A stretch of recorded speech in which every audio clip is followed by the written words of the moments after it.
Evening, everyone. This is the December 15th regular meeting of the Darian Parks and Recreation Commission. So good evening and welcome, everyone. Our first order of business is the approval of the commission minutes from our last meeting, which was November 17th. So hopefully people have had a chance to review those, and I'll open it up for any proposed changes or clarifications. I only had a very few very minor things, like super minor. So, but I'll open it up to others. I had one minor thing too, as usual. Kathy? When we were talking about in the first section about a combination of a water fountain, I thought we were talking about this special type of water fountain, and I can't remember what it was. So I think you guys had mentioned there's a particular water fountain that doesn't leak, that's good for dogs, it's good for humans, and that we had referenced that. But that was more of a question than really a comment. We did reference a water fountain that is a regular water fountain, but it has a dog bowl fountain on the bottom. Yes, that's what I remember. Yeah, that's what I remember. There was a regular water fountain, but the dog bowl's on the bottom, and I've seen those and they're great. So that was just the only thing I had on my side. I did want to know if we need to describe the public comment more, Lori. Was a question.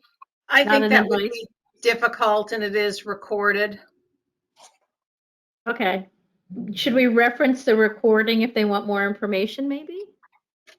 I think we could do that. Why don't we do that? And apologize for the barking dog. I think we've all gotten used to that by now, right? Meetings with children, barking dogs, cats, all of it. Okay. Jamie, just after the first public comment, just reference that more details are in the recording. Yes, absolutely. Okay. Other questions or additions? Are you okay with the way I referenced the water fountain, or did you want me to change that? It's me being really super specific. It's just saying that just describe the water fountain. It's the one with the dog bowl at the bottom. That's all you probably have to say. A dog water fountain. It's probably fine the way it is, Jamie. I'm sorry being so picky. No, it's okay. Okay.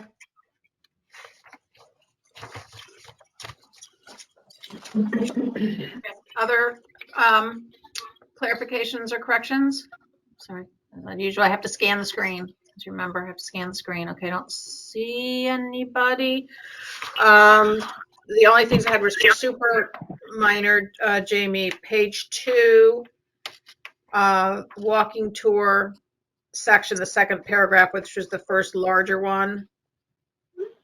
It just says Ms. Daly noted. It says that following. I think it should be the following.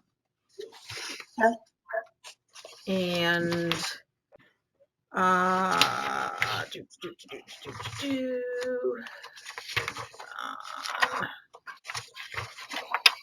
on page 5,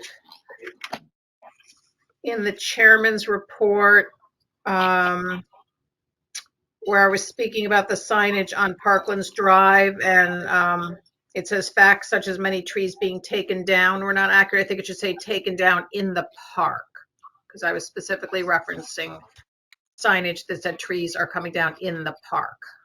I don't want it to be a general reference. Okay. And that is all I had. So anything else? Otherwise, we can take a motion to approve the minutes with the slight amendments. Somebody will make that motion. I so move.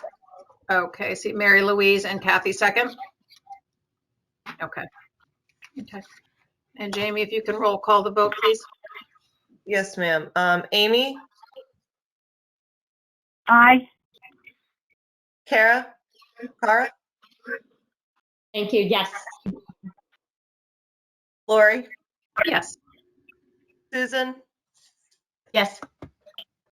Sarah, Yes.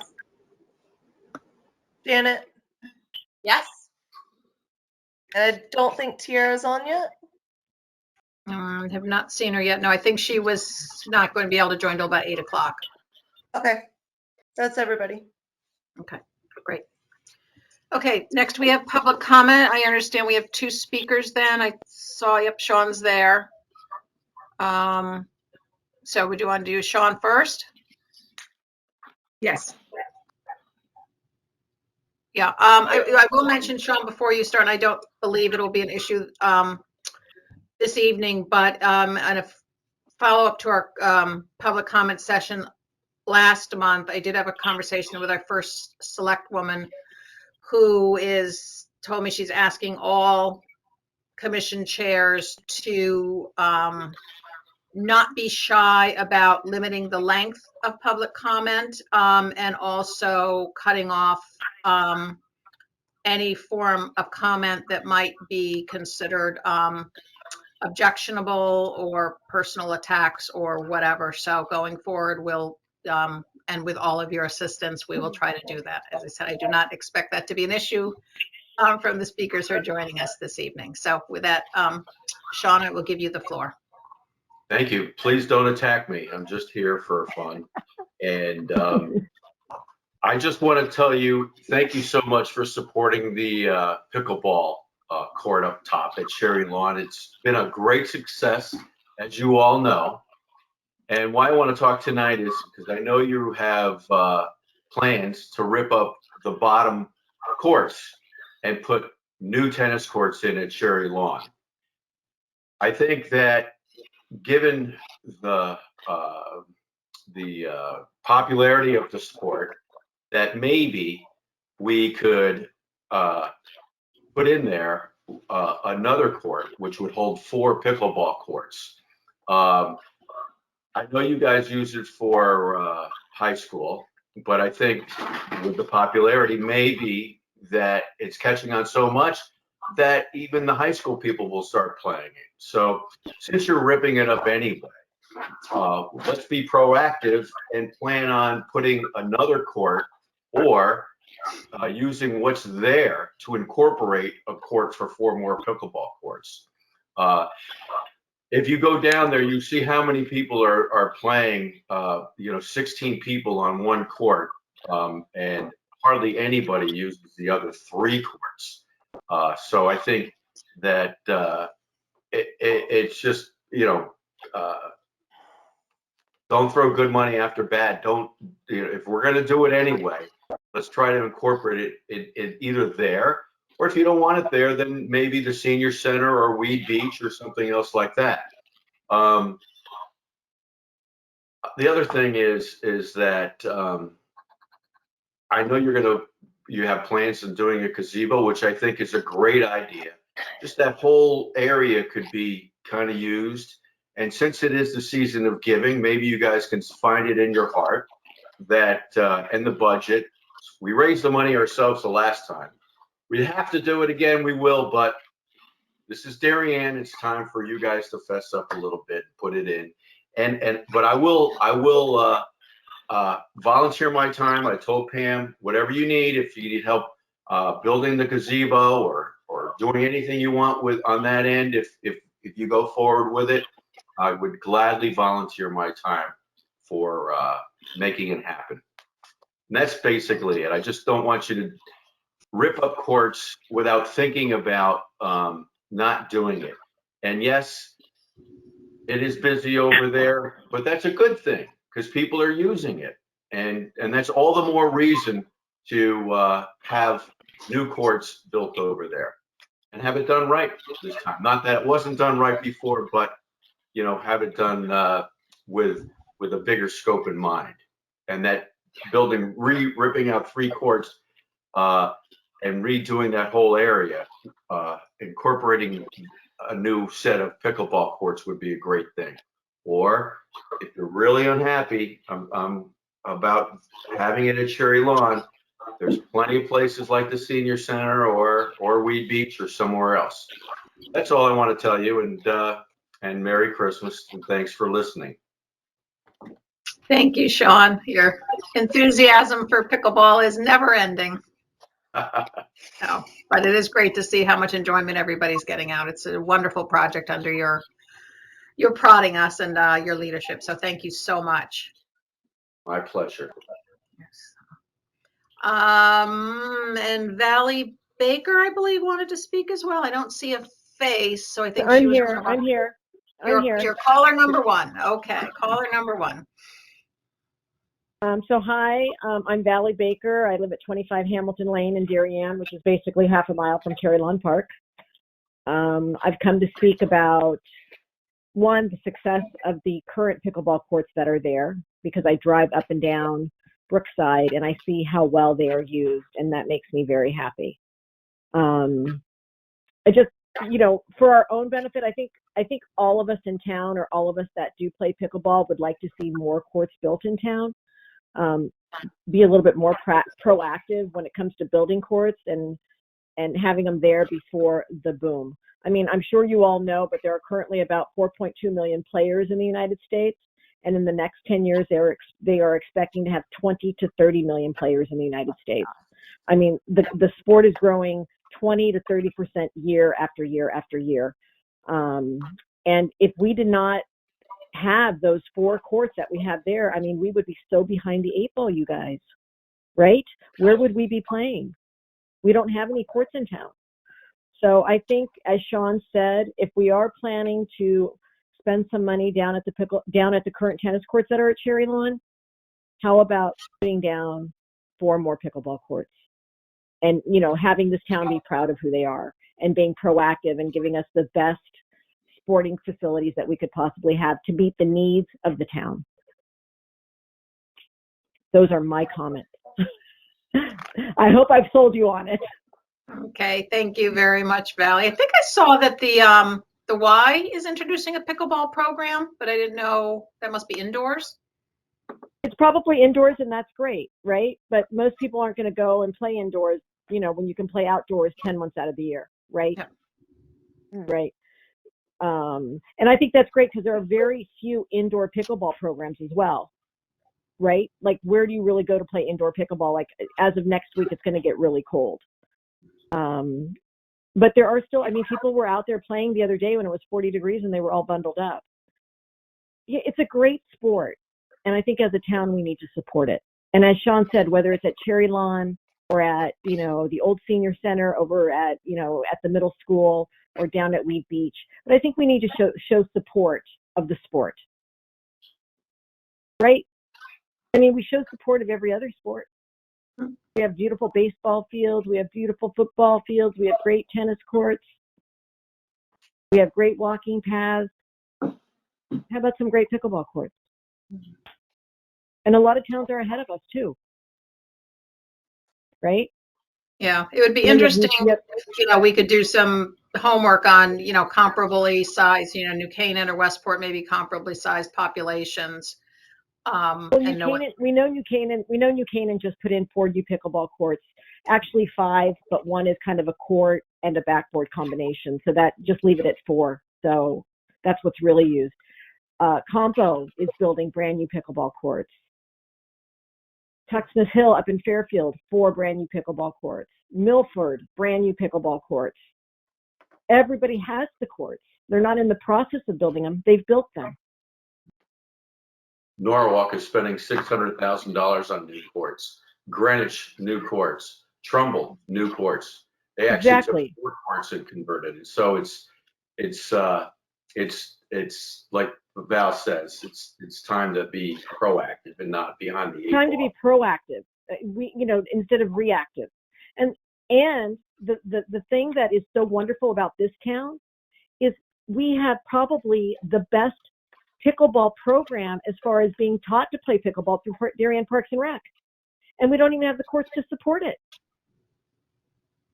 That's right. The town's making money town's making money off the pickleball courts, but they don't even have the pickleball courts to make the money.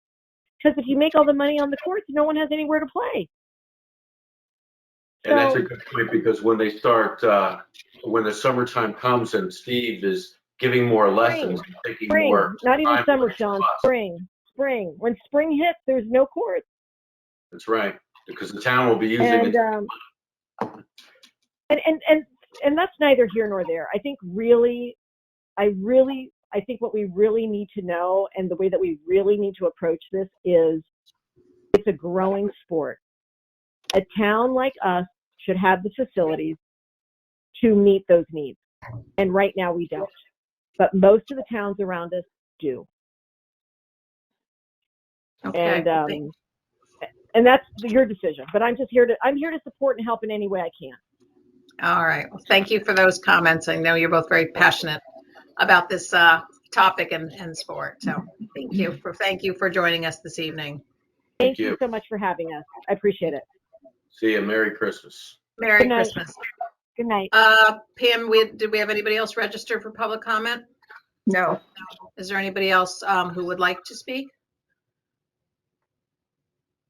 No? Okay. Well, then hearing none, we will finish out a public comment and move on to the proposal for donation for a new gazebo at Cherry Lawn. And we have former Darian resident Dorothy Pearson with us. I see Dorothy. There she is. So welcome very much. I'm not sure where you are right now. Alexandria, Virginia. Very nice. When I'm back and forth to Darian with alarming regularity, so I'm up there a lot. Okay. And I believe my brother Bill Dortleman is maybe caller 3. Yep, I'm on my phone, so as opposed to on GoToMeeting. Yep, good. Okay. Pam, do you want to Good provide any background or introduction? Sure. Our colleague Alicia Sillers is a very close friend of Dorothy's, and she introduced us because she knew what Dorothy and her family were hoping to honor their father in some way, and that perhaps I might have some ideas. And I did. So we met and threw out a few things, and she went back to her family, and we invited her here to present something that they are very fond of, an idea. Great, thank you. Welcome. Thank you again, Pam, and thank you, Alicia. I wish she could be here with us. So again, my brother's on the other line, and we're just going to quickly speak on behalf of my mother, Barbara Dortleman, and our 2 sisters, Lauren Gant and Patricia Ripperger, all of whom are equally enthusiastic. So this is also really timely. We're just coming up on the first anniversary of Dad's passing, and given that it was right in the thick of COVID and everything, we started to think about ways that we could honor his memory and in a way that would also reflect the joy he received from his long time of living in Darien. My folks and Bill and I moved to Darien in 1965, maybe the winter of 66. I'm a little fuzzy on that, but it's been a long time. And so when it came time for us to think about contribution or donation someplace, it didn't take long for us to settle on Darien as there, and to circle even closer on thinking about something for Cherry Lawn, because we lived on Birch Road, and back in 1965, I mean, Bill and I have been there long enough. We remember when it was actually a prep school, and but mostly we remember endless days of skating on the pond, and which is where our dad taught us how to skate, and then taught all of us. And then years later, he continued to have a long association with Cherry Lawn, standing on the sidelines of my sister's various sporting, I think mostly soccer there. And even later, taking his kids to the park. So it's a place that has great meaning to us. And so I approached Pam and asked her to help me color in this idea a little bit, and found this very happy coincidence that you all had already allocated $15,000 for a new roof for the gazebo. So that set about a little brainstorming of, well, there's three options. We could, you could do the roof, you could rehab the gazebo, which is in need of I think arguably in need of a larger rehab than just the roof, or possibly the bigger, more expansive idea that we discussed was a reimagining of the space that would involve a whole new structure. So yes, a larger initial investment, but a greater long-term payout in that we talked about, let's think about making it a larger and more welcoming space where folks could gather, whether it's for picnics or maybe even like a barbecue a la what I believe we have at Wheat Beach. And then Pam said, we could even think about sunset concerts or, and I just had this great image, all of us had this great image of how much Dad would have loved going and sitting on the lawn with a picnic and whatever and listening to a concert, or who knows, maybe even something a la Waveney where they have a stage that can accommodate small theatrical productions. A Shakespeare in the Park sounds very grand, but I mean, just, but it would be a little bit more of a space that could be a little bit more of a multi-purpose space if it was larger. So I came back to my family. We talked about it. Everybody was very excited about it. And what we proposed to do is, in partnership with the town, donate up to $40,000 to make that larger reimagining come to fruition. And Pam has gotten some initial estimates. Maybe I'm getting too far in the weeds. I'm sorry. Let me know. I guess the horse is already out of the barn. I guess the horse is already out of the barn. But that's where we are. We've seen some very rough initial estimates, but we realized that to accommodate that kind of greater facility, that it would take this robust investment from our family, but that we would need to do it in concert or in partnership. In concert, I like that, in concert with the town. And I think that's pretty much what I had. Bill, did you have anything? No, you encapsulated. I think, the space now to me feels cold. I walked down there a few weeks ago, and it's not, you don't really want to hang out there unless it's raining and you don't want to get back to your car. I think you'd want a place, with picnic tables or a barbecue, like you said, or something that, it brings you down there. Heaven forbid, even with more pickleball and everything else going on down there, can expand Cherry Lawn, the reach of it down there a little bit farther. So that's the extent of it as far as I'm concerned. That's where we at. Well, first of all, thank you so much. That's extraordinarily generous. And it's just, wonderful that you want to continue that legacy and the memories.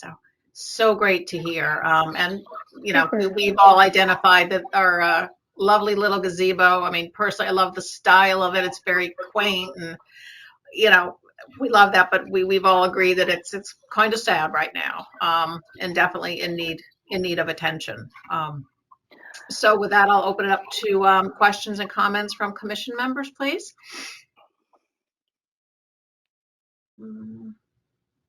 Anybody? Susan. Susan? Yeah, I had a quick question. Thank you very much for this generous offer. I think this is the most amazing way to remember your father. And, I'm very touched by it. And I know it's nice that you're thinking about future generations using that space in a very, good family, community-oriented way. I guess my question is really to Pam about, the donation. $40,000 sounds like a very generous amount of money, which is great. But I just wanted to see what we could do with that. And are we going to add it to the 15 that we're thinking of asking the town for? So it would be 55. I'm sure you've done some research. Can you talk a little bit about what you found? Because that's probably where as commissioners, we need to figure out what we can do to really leverage this gift. Very Right, generous. so I think the way I've been thinking about it is that the first start was to have Dorothy and her brother come and present this to the commission. I think at the very end of the day, at the end of this meeting, if we have the green light from the commission that, you know, Dorothy and I and our family will have some homework to do behind the scenes with that amount of money. I've done some preliminary work, but there are, you know, many other vendors out there that sell these gazebos. I did meet with Sean Shea, who's a contractor. He met me down there to talk about the foundation and how much that would be. But I think the best thing to do is for us, if you give us the green light, you love the idea, and we know we have to go through the other board approvals for a donation of that size. But then we would like to come back to you when we finalize what size gazebo we could afford and what would fit in that area, because it definitely has the space to be a little bit bigger, not hugely different. Plus, we don't have the money for that. You know, even a 40-foot gazebo would be not even double, would be almost 100,000. So we don't have that money. But we do have money probably to do, our current is 24 feet. We may be able to do a 35 or a 30, you know, with no railings, keep it open aired, because all the railings that you put on and the different ornamental look creates, you know, a larger expense. So we definitely need to dive deep, but we weren't going to do all that homework if the commission didn't, you know, want to move forward with it. So Pam, if there's no railings, and I assume there would be a very low foundation so that you don't have to have safety railings, so it would be really just above the ground. No steps, right? It would be a concrete pad, right? So you just walk through. There could be picnic tables inside, picnic tables outside. You could move the picnic tables. You could put a band underneath it. Oh, so it's ground level. It's not up at Right. all. Oh, got it. Okay, sorry. Of a 2-tier, which comes right in the same kind of footprint as the one we currently have, but you know, it wouldn't be a ramp and wood, and it'd be more on ground level. There's others to choose from, and I think we need to just do our homework and really look at what the family is happy with and what the commission is happy with. But this was the first step of approval. Yeah. And also, as you go through the process, one thing to think about, because we will be asked and have to consider, depending on the options, what the ongoing, you know, maintenance and costs would be, because that'll certainly be a question that, you know, we'll need to consider, because we would be asked. So, you know, a lot of the building materials today are very low maintenance or almost maintenance free, which is great, but that's just something, you know, to definitely keep in mind. Right, and I think with proper planning, you know, say a tin roof, I mean, that would be less maintenance and it wouldn't look like it looks today. Although I don't know how many years old this one is, but it would last longer. And like you said, maybe a material that didn't have to be painted, you know, as we are looking at today, more of a composite wood. So as I said, we have more homework to do. Just wanted to get the process started to see if this is something that the commission would give their approval of. You know what? Sorry, correct me if I'm wrong though, but Pam, the first estimates that you showed me looked like we were really in the neighborhood with the combined, already combined spend that you were looking at, the combination of the spend you were already looking at for the roof and our donation. So I was surprised by the $100,000 figure. So but we were looking at something like 50, but that didn't include that the was foundation. The picture I showed 100, but the more I dove into it with the company, yes, it's free shipping, right? That's all, you know, included in the price. But then when you get it there, it's got to be assembled and it's got to be installed, and you have the foundation. So there were additional costs I didn't know. Okay. Right? Okay. So it kind of shrunk it a little bit, but I still think we can get a larger footprint. Okay. And there's other companies. Yep. Dorothy, Mary Louise? yes. Dorothy, it's an extraordinary contribution, and it's a wonderful way to honor your dad. I think many of us are concerned that Cherry Lawn is just being so overburdened with so many different things. And yes, the gazebo is in desperate need of redoing. But there's also there's a charm about the existing one that I think most of us would not like to lose. I think making it slightly bigger would be fine. The idea of a tin roof does not really do very much for me. That's kind of like where I'm coming from. Okay. I'm taking in the input. I think it's better for me to just listen and follow Pam's lead here. So Dorothy, so Dorothy, it's an amazing gift you're giving to the town in honor of your father, and it's very generous on your family's behalf, and thank you so much for thinking of the town when you could have many other choices. So thank you so much for your generosity to our parks. It's really important to us. I love the idea of using it for concerts. So as being someone that would love to be able to see more of that in our parks, I love the idea that expanding it a little bit to have smaller type concerts there. Right. And Pam, maybe think of that's a way to also pay for the maintenance as we go forward. It might generate some revenue. We also could do it for free.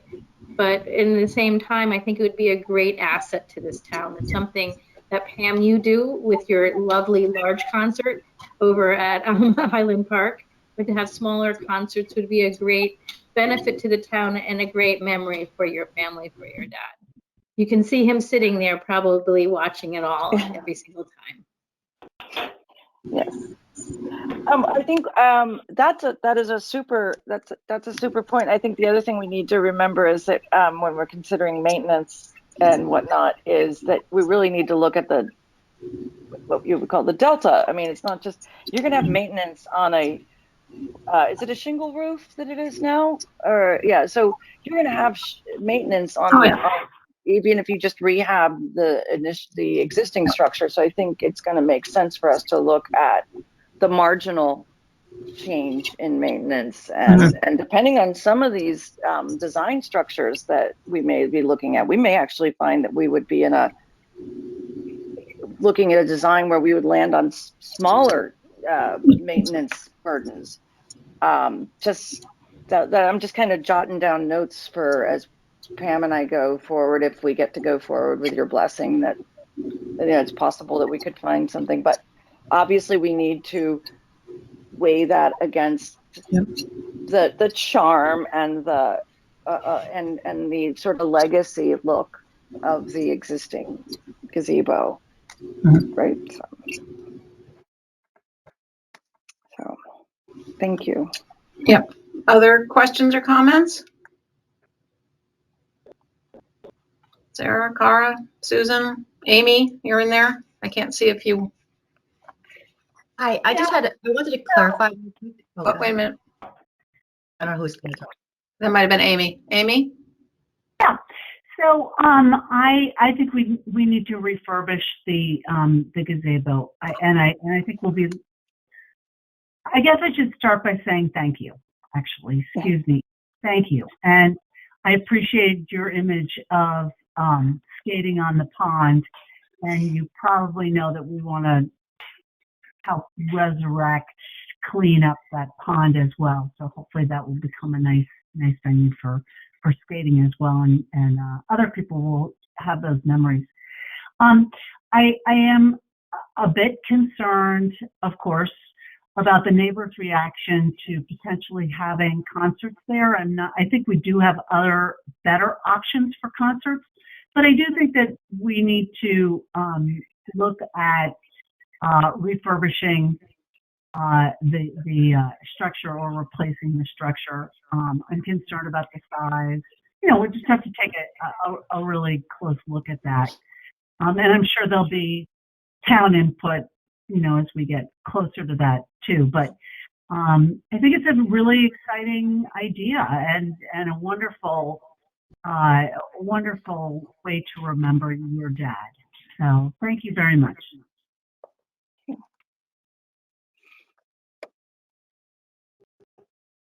Okay, others? Susan, I think you had something else? Oh yeah, I just wanted to clarify. It sounded like Pam was talking more like about a pavilion almost vibe versus a gazebo, because the current gazebo is very much more like a group of people come and use it in a very, in a small group setting.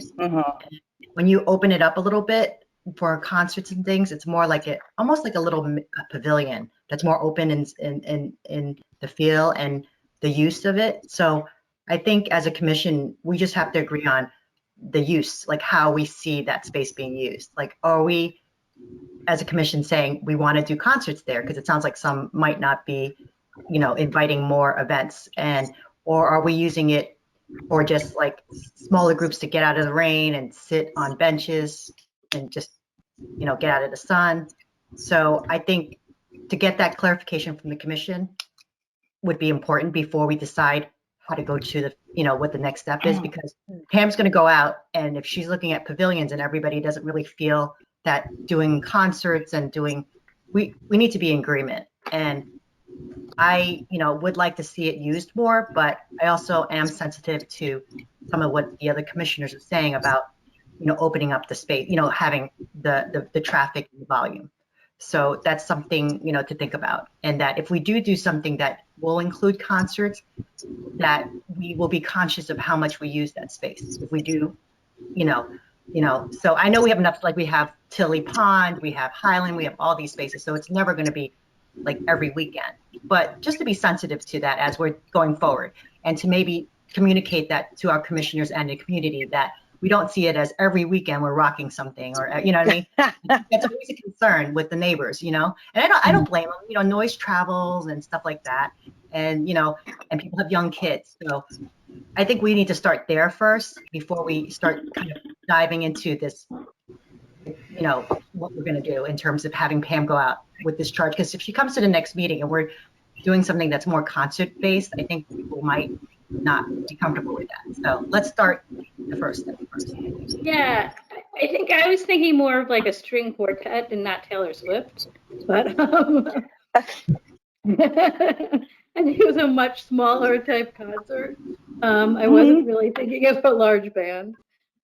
Sorry for being so facetious, but that's how I was thinking about it. I don't know what Pam, how you and Jamie were thinking about it. No, we're thinking small. It's for the space. The space isn't a Highland farm. It's a smaller space, but certainly, people have been asking us to do things at Pear Tree too. Now that's not necessarily like this huge space, but it would be nice to have a little event down there that had some music, like we do at Weed Beach too. So it's nice and Tilly Pond isn't a huge space either, but yet they have, some bands there, and people love them immensely. So it'd be nice to share the space. That's our thought. Yeah, it just sort of seems like there's something about a gazebo. I mean, when you think about, at Tilly, the little stone, it's gazebo-like. At Weed Beach, definitely the one end of the, the main facility, we structured it like a gazebo. How popular that is. The gazebo at Pear Tree is so well loved. That's not a particularly big space. And then, of course, it's privately used, but as you head out Darian Harbor, there's the family that has that lovely gazebo out on the rocks that was completely washed away by one of the storms, and everybody was like, oh my God, and they immediately rebuilt it. So I think there's something about gazebos that have a real charm and draw people in a very kind of quaint way. So I'm listening to comments. I think what I'm hearing, the theme is that we want to make it, while it could be flexible, that with the sort of the charm and the quaintness of what they love about gazebos isn't lost. Is that a fair characterization? Yeah. And that's the feeling behind what we were looking at. We weren't looking to change the look of it. We were looking to expand it a little bit so that we could have it more usable. Sometimes when it's that small, when there's one family in there, other families tend not to go in there. So it's the same kind of thing at Pear Tree and Weed Beach, and this would be slightly different, where maybe we can expand. Like as I said, if you have 10 picnic tables within and outside of it, more families would join in there and join the space. It wouldn't be taken, already used. So, but on a smaller level, and again, it would be a final approval by the commission, but we would be looking at that quaint style. Okay. Well, I know. I don't think 10 picnic tables is necessarily considered quaint. So I just think we have to be careful of our language and direction that we go in. We've had a lot of neighborhood upheavals about sizes of buildings, et cetera, and we just have to be super sensitive to it, that we don't sort of rock people's world here. So well, I understand. understand. It's a good idea, but we just have to be super duper sensitive. Right, but I do just want to remind you that the Nature Center throws huge events there at that space. So this is not going to surprise people to have a lot of people in one area. Their events down there have taken up the entire green space. As you drive in, there's about 100, 200 cars that are in that facility.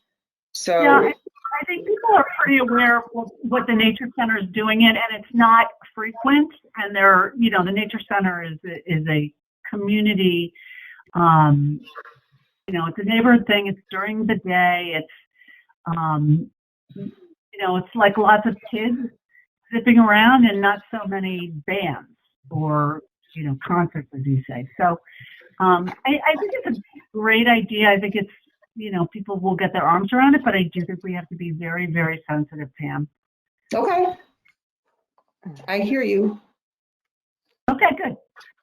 And appreciate the offer.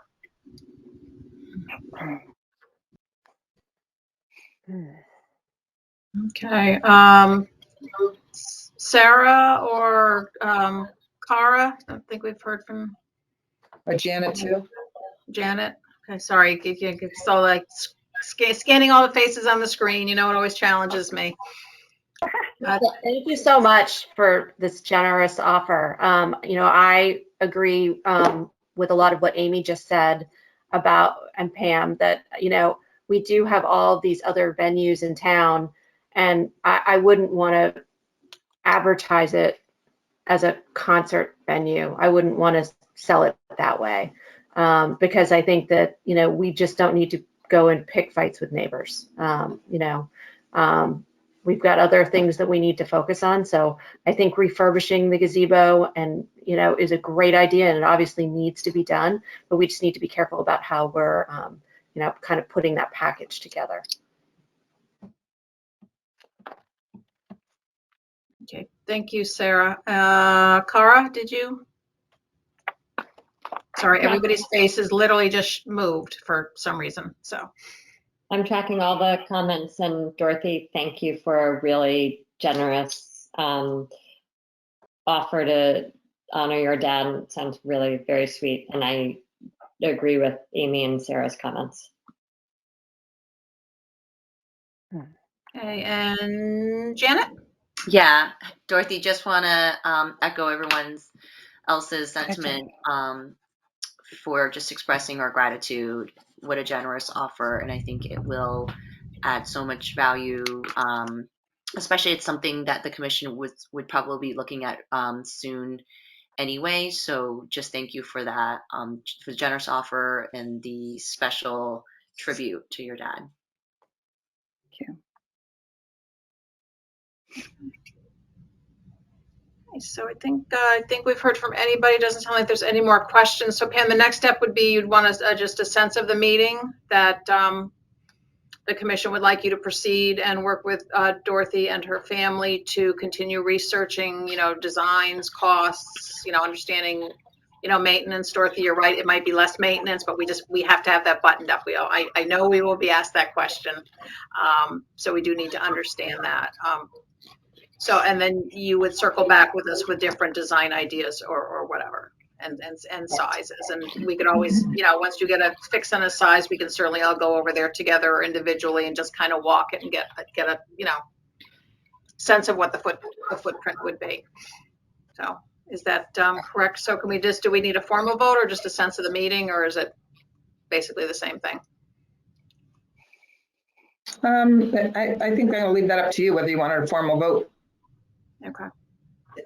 Lori, do we have to do our formal votes for it to move to, because if a gift of this size would require a lot more. At some point we would. I don't this is- think we're there yet. I think it's once we really fix in on it and the cost and really understand what it is, because you're right, to accept the gift from the town, it will have to, for the town to accept the gift, it will have to go through a number of groups. That is the way it is, because each constituent will ask their own set of questions. That's where I know the Board of Finance, having sat on it, will want to know about ongoing costs, et cetera. So we will need to do that, Susan, but given that I believe we're still in the discovery phase somewhat in terms of, the commission's interest in pursuing this project, knowing that we had identified the gazebo as in need of dire attention, that this is, the opportunity that we would like to pursue with this family's gift as opposed to something else, I think is really the bottom line question.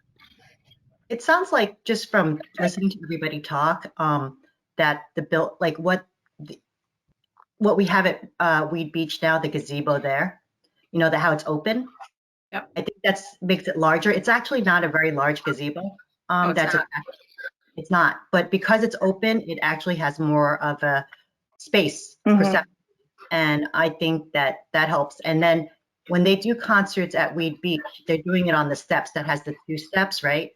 So if they were able to incorporate that kind of step feeling around a gazebo, I think that would give it a lot of room for people to do a concert that's smaller in size, not a huge, full orchestra, but like a string, like people were talking about, a jazz band, maybe something small. If people did have something, I'm not advocating for that, but I'm just saying that gives you more space in the same footprint that exists, and maybe even enlarging it a little bit.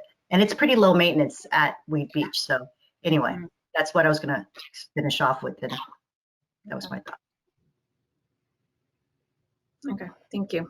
Okay, so do we have a sense of the meeting that we would like Pam to continue to work on this project and pursue this avenue for the gift? Yes, do I see any objections? Let's put it that way. No, I see no objections. Okay. I think then Pam and Dorothy and family, we'd love to have you to continue to proceed to research and come back with some proposals. The commission has definitely identified that into the park, cleaning up invasives, cleaning up the pond, and making that whole area much more welcoming than it is right now. And this could really jumpstart that effort and bring some more enthusiasm around it, and really, focus on some of the landscaping around the pond and et cetera. So I think it could really make that part of the park a beautiful, really pastoral, nice setting for people to get deep into the park and just enjoy for a quiet afternoon of reading a book, or picnicking with their children or whatever, and getting out of the sun. So I think it could be delightful. And I love me a good gingerbread gazebo, I gotta say. So that's all our decades on families, generations on Martha's Vineyard, where band concerts on the gazebo, or standard Sunday night fare. But this just brings so much charm. Sounds like Oak Bluffs. Exactly. Yep. And you run around the band shell holding your children's hand. Yep. So absolutely. So that's the memory that a gazebo evokes for me, is doing that with our kids and grandparents and such. So thank you. Okay, so I think Pam, you've got your marching orders again, Dorothy, and we lost your brother, Bill. Thank you very much. Okay, so I guess Bill and I are gonna leave you all to the rest of your agenda and sign off for the evening.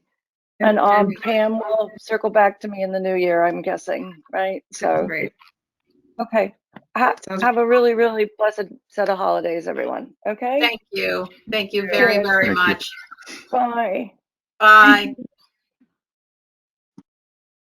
Wow, nice. Okay, very nice. Very, Very very nice. nice. All right, next we will move on to the results of the standards of care assessments. And Cara put together a very nice document that she sent out earlier today. Hopefully everybody had a chance to review it. I know I just got my copy, printed here to refer to. So I'm going to turn the meeting over to Cara to run us through the work that she did. And first of all, thank you very much for taking the time to pull all this together. I so appreciate your stepping up to the plate and organizing this in a really understandable manner. So thank you so much. My pleasure, and I'm really sharing with you what you guys shared with me on the assessment, so I'm just the messenger here.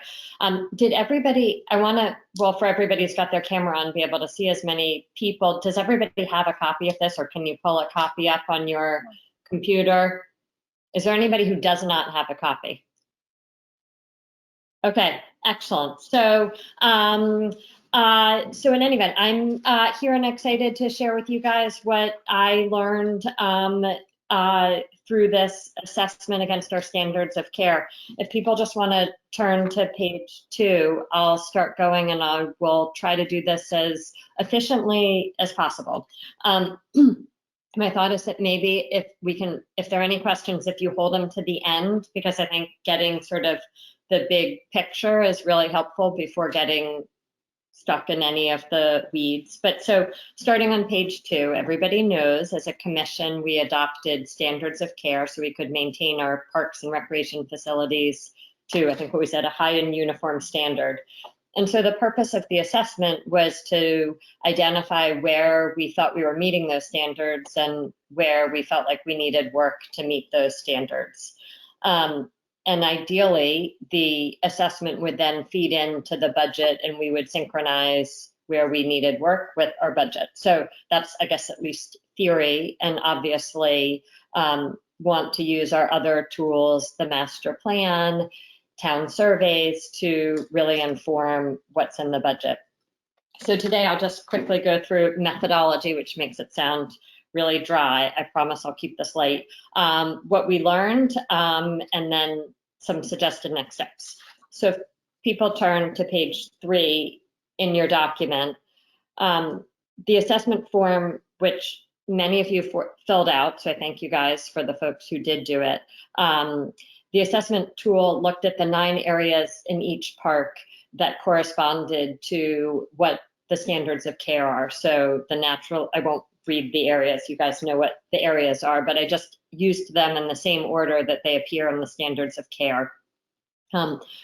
We employed a 5-point scale to rate how people thought each area was meeting the standards, where 1 is meeting it very well and 5 needs significant work.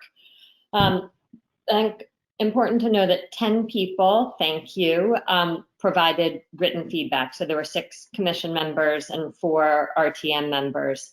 And so obviously this is not statistically significant. We are not representative of Darian, but we're certainly people who spend a lot of time in and around our parks. But just we should think about when we need to supplement this with people who might understand an area better than we do, or we want to hear from a larger group of folks. Based on the feedback that I got, I've included most of our parks, so Cherry Lawn, Weed, Baker, Woodland, McGuan, Pear Tree, Selleck, and Diller. For the other parks, there were less than 2 assessments, so I didn't include them. And I also, in this report, just because I got some of them just a couple days ago, I didn't include all the one-off comments, but everybody spent a lot of care in putting forward one-off comments. So I will put them in a separate document, and as a commission, we should look through all those one-off comments and determine what we want to do with them. So that's the methodology. If you go to page 4, this is a summary of what I'd say are the key findings. So I'm just walking through the table. On on the left are the areas from the standard of care, and each column represents a different park. And then the numbers are the average score, so the average rating for each area of each park. So remember, 1 would be the best and 5 would be the worst. And so as you look at this, I think the thing that everybody probably notices first is there's a lot of green, and all of the green squares are areas where the average score indicated that people believe that we've exceeded our standards of care. So green is good. And if you look at all that green, you see some parks, Weed, Baker, mostly Woodland, Diller, Selleck Woods are across the board meeting or exceeding expectations. And then across a lot of areas in town, especially really important ones like athletic fields, courts, to a lesser extent, tree canopy. Similarly, the ratings are meeting or exceeding expectations. There's one box which I put blue on, which are the courts at Cherry Lawn, where the score indicates that it's exceeding expectations, but I think from the comments, most people intended that to be once the work is done on the courts, there's a perception that those will be exceeding expectations. That's why I put blue on there. For all the white ones, which are the next most common, that's sort of a neutral rating or not applicable. There are no athletic fields at Weed Beach, so that's NA or neutral. And then the last category are the yellow blocks, and that's any area where the average score indicated that we were falling short of our standards of care, or there's an opportunity.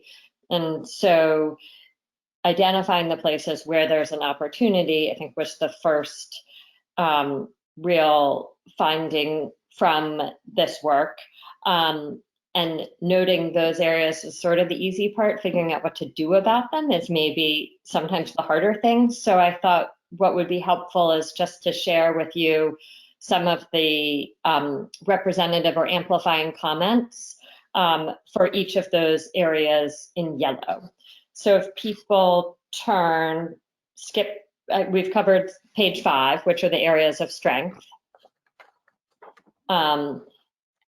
Page 6, which just the areas that jumped out where the average score said, and these were sort of consistent across people who provided feedback. The areas that need work, the Cherry Lawn natural areas, the Cherry Lawn gazebo, the McGuan playground. I'm going to comment on ADA compliance separately. And then in Pear Tree, it was really every area was highlighted as something that needed some work to meet our standards. So if we turn to page 7, Cherry Lawn, these are so all of these are actual comments from people. And just since I was both completing this and collating the data, if I made a comment, it's the last one on a sheet, just so if people are curious how I inserted my own comments. I just wanted to let people know that's where it was. The other ones are other people's comments. So I'm not going to read these through, but just sort of the highlights that Cherry Lawn's a really lovely park, but that the perimeter and the natural areas have really been let go, and it's putting our trees and native plants at risk. And there's, as we know from the tour, a real concern about the impact of invasives today and on the trails. So invasives was sort of the one issue. The pond consistently came through in assessments that this was once a big jewel of town, but that there are trees in it and film on it, and that what was once really special could use some cleaning up to restore the natural beauty of it. So invasives, pond, gazebo, appropriate for our meeting today. And then what I would just add is, and Janet can jump in here as well, the Darian Land Trust and Friends of Selleck Woods have been doing a lot of work for over a decade on how to manage invasives, and it's if you talk to Chris Filmer, it's a 10-year project in Selleck Woods. And so just making sure we all know what success requires, and it's not a one and done project. So those were the things that jumped out, and again, consistently for Cherry Lawn. If you turn the page to, let's see now, my page numbers are so small, 8, we're on McGuan. McGuan's specific use park focused on baseball. I hadn't appreciated that the Little League maintains the baseball fields, and it's our only fully ADA compliant playground. There were a lot of comments about the surface, and this falls out of the tour, and the equipment being old and the need for shade around the playground. But there's always a little bit of texture, and there were certainly other comments questioning if the equipment needed replacement today or in 5 years, or was this the right playground to start with? So I wanted to share that as well. And then I just wanted to make, I'm not assuming anybody's age or family status, but I had an interesting thing when I was looking at one of the playgrounds that I think maybe I rated 1 and somebody else had rated 4. And I realized that my experience, the last time I've been on a playground with my kids was maybe 5 years ago. So it just made me think that we should really think as a commission when we feel like we have the right expertise to opine on something, and when we might want to get some feedback from other people. So that's McGuan. If you turn the page again for ADA compliance, this I just wanted to share some information that Pam had shared, and Pam, I'd love you to jump in here too. We meet the minimum standards for ADA compliance in every park except for the beach at Pear Tree. Is that correct, Pam? I don't know. I don't recall saying that. Now, the only ADA area at Pear Tree that I recognize is that if a wheelchair were there, they could wheel up to the concession, and that's about it. So if that's minimal, and that's about the only area I see that has a ADA like cement ramp, that there's no stairs right there. So I would say that there's. Yes, I think maybe we're saying the same thing, that you said that at Pear Tree, the beach is not ADA accessible, but in your comments, Weed, Baker, Cherry Lawn meet the ADA standards. Is that correct? Right, and are you talking about playgrounds or the actual parks? Really the actual parks, because this was, so I guess the reason, maybe that's something we need to get more information. I was surprised that 70% of the ratings said we need to do work here, but then in your comments, it sounded like we met a lot of the standards. So I just wanted to understand if people were shooting for the same objective. Right, so I just want to clarify, I think what you may have taken away from my comments were from playgrounds.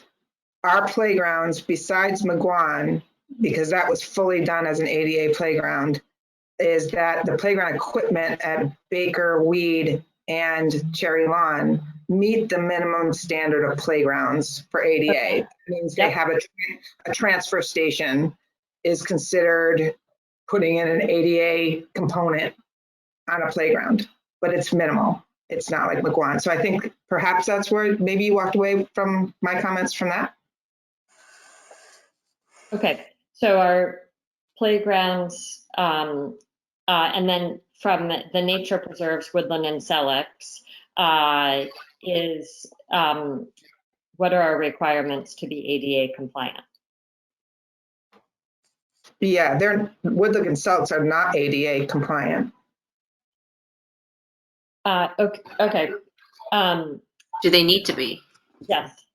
That was my question too. I didn't think they needed to be because they're nature preserves. Right. They don't need to be, but it's very hard to put in unless you put in ramps Yeah. and/or material that allows for a wheelchair or what have you, but nature preserves are just that. Correct. I think I'm saying the same thing as you, that woodland and pellets, or I think I paraphrased what you had said, that they're nature preserves, so it's ADA compliance is not applicable for a nature preserve. Right. Which is what I was trying to get to. And McGuan, we meet all the ADA compliance standards. Correct. Okay. Yeah, I just want to say thank you for clarifying this, because I do think it was confusing, and so this further dialogue is a good thing. Thank you. I also like to shed some light on why. So Diller was one of mine, and I just wanted to let everyone know that the reason I put down like a 3 as opposed to a 1 or an A is also one, I wasn't entirely sure if it needed to be ADA compliant, but in that, since Diller is sort of unique in that it's actually a constructed path, over the wetlands with like the wooden planks. I thought that if we're doing that, then at least it's possible to make it ADA compliant if the path was wide enough. And so I just want to elaborate on sort of what my rationale was, because I'm thinking if it's a path that is constructed that people are running on, then we could theoretically have a wheelchair go through the path if it was wide enough, but then it wasn't wide enough to do that. So I don't know if that's just something we want to think about. Yeah, it's Lori. And first of all, I see my picture is frozen and it looks like I'm fast asleep, but I can assure you I am not. Just all of a sudden I was like, why am I moving and my picture's not? I'll try clicking off my camera in a minute and putting it back on and see if that helps. But anyway, I am awake and listening.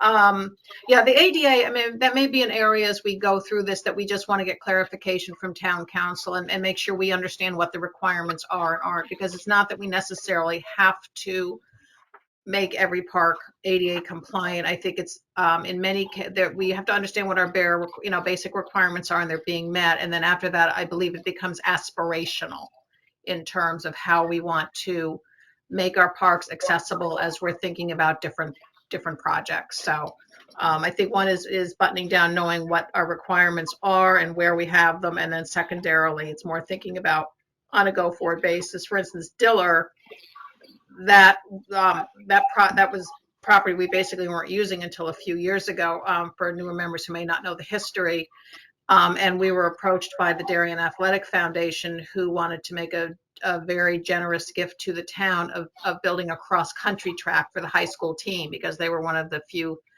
high school teams in the area that did not have a home track. So the idea was, and what we did was connect Diller and build that into the cross-country track. So that was really designed specifically, or most specifically, to meet the need of our high school cross-country runners.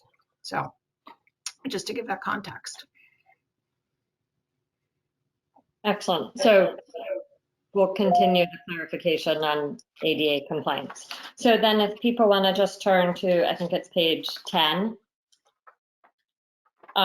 for Pear Tree Point Beach, and I don't think any of this would be a surprise. Absent the larger project, a lot of comments about the interest in landscaping and the importance of landscaping in the larger project, both trees, natural grasses, natives, and annuals for seasonal color. Other comments that while we wait on the next stage of the project, that the building is maintained at a much higher level. Frustration that the maintenance been put on hold for a long time. And again, none of those were my comments, but just say that I think as we want to move forward with a larger project, trying to understand what town priorities are across the many different components of this might help us consolidate support around a way forward. So those were some of the representative comments on Pear Tree Beach. So that's largely a summary of what everybody shared in the assessments. And I just want to say thank you guys again for the folks who did share feedback. And it was, I think, an important part for our commission. And then what I have on the last page are just what we want to do with this. Were not questions that I thought we would answer today, but you guys can look at it at your leisure, and just some of the questions that this raised for me about how we want to move forward and digest and incorporate some of what we learned through this assessment. So that's what I have, and I'm happy if people have questions or comments to try to answer them. Okay, questions or comments for Cara? You can see I'm moving again, so I unfroze myself. Kathy? Cara, first, thank you for doing all this work. This is a tremendous amount of work, so thank you for taking the time. And we know how busy you are otherwise, and it's really, thank you for really providing this to us, and it's very thoughtfully done. So we appreciate it. I loved if we could have some discussion on the last slide of how we want to use this information to reflect, to impact the budget, right? I think you have some great points in here of how we see things, and maybe we can go to that slide of, you know, the yellows and see if those things are matching to where we are with the budget for this year and next year. I don't know what your thoughts are on that, so that was just mine from reading through this. Is that a question for me or for Cara? For Cara. Okay. Or both. I feel like my role here is to be the messenger of what I've heard back from other people. So I'll maybe sidestep or ask somebody else to take on your question, Kathy. Yeah, I mean, I would completely agree that the goal is to help align this with the budget process. Cara and I have spoken a couple times. We spoke at length a little bit earlier today. And for instance, one really good observation she had, and really would be for future years, is to move the tour, which we've instituted in the last few years in the fall, and move it to the spring, which would give us a wider amount of time to continue doing the assessments, get an increased level of participation and input, and it would give us more months to really start thinking about taking that information and then aligning it with the budget process. As you all know, we had the tour on October 30th, gave folks till December 1st to fill out the forms, to be respectful of people's time commitments, but it's really squishing it right up on the budget. So I think that's why we're feeling a little bit squeezed between that process and, you know, the deadlines that are imposed by Pam in terms of developing and delivering, you know, the town budget through the different constituents. But I thought that was a really good idea. I mean, ideally, if we could carve out the time, you know, maybe we do tours,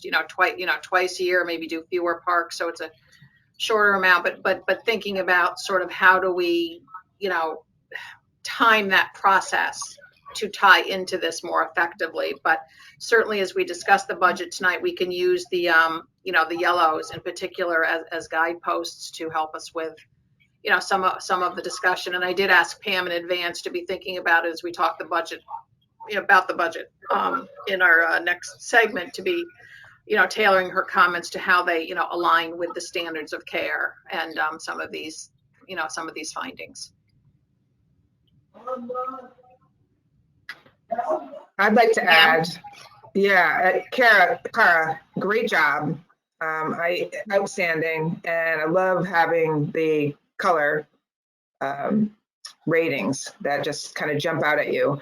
And if you do, you know, quite honestly, when I look at the yellow areas, Cherry Lawn, in our budget, we are going to be addressing. We are putting monies in for maintaining or taking care of some of the invasive areas there, and also looking at trying to improve or replace the gazebo. That's 2 there. Pear Tree Beach obviously is something that we all need to figure out how we're going to move forward, as you said in one of your comments, in the standards of care. McGuan, we are looking in the budget to improve that playground as well, so that would be taking care of that. And Woodland, we're looking to improve the parking lot. So I just wanted to make sure, I mean, I will be addressing that in my next segment as well with the budget and the capital improvement plan, but I wanted to make a shout out to you that I think it was very well done. Thank you. So I think this is probably a topic for the budget as well, but the amount of yellows there are for Pear Tree Point Beach and the fact that we need to kind of make a decision as a town as well as a commission on what we want to do there, I think is kind of very glaring from all of this. So it'd be great if we could have that discussion perhaps next. Yep.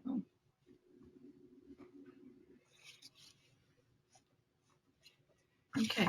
So other questions and or comments on this? Cara, to the extent that individuals who didn't participate still could do the forms, would you accept getting those and then we can keep building on this and then refreshing it? Sure, no problem. Sure, sure. And I need So to thank Cara because I submitted mine late. I'd like the homework sort of excuse question. So I need to thank her for accepting mine late. Okay. No, it's not good because I updated my formula, so now it's super easy to add new ones in. So no problem at all.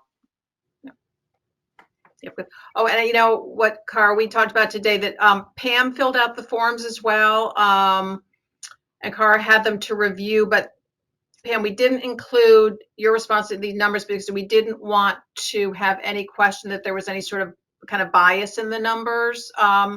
You know, because in some ways, because you're responsible for maintaining the parks, you're to some extent rating yourself, although Cara said the results were very similar and you were very truthful, but we just wanted to make sure that no one would come in and say, well, somehow, you know, you skewed the results or by having someone was, you know, what could be perceived as a conflict. So we do have that information and definitely was very important to us to get that feedback and would welcome it from, you know, other members of the staff. But, you know, we just wanted to be a little bit careful about that. And Cara and I talked about how to best handle that.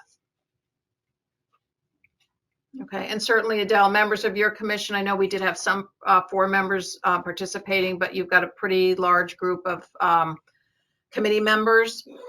So, you know, to the extent that others would like to participate in the process or just fill out forms as they're getting out to the various parks and provide feedback. I don't know that this is a one and done, but we'd like to see it, you know, continuing to get that, you know, that feedback. And then we'd have to think about a methodology as to how often we refresh or whatever. But I think that the standards are something that have to be very dynamic and we have to be thinking about constantly. So I would really welcome those who did not yet complete the forms to do so and to get them in would be really helpful, even though I'm volunteering more of Cara's time. Thanks. I agree. And if you shoot that form to me again, I'll pass it around again and see if we can get some more responses. That'd be terrific.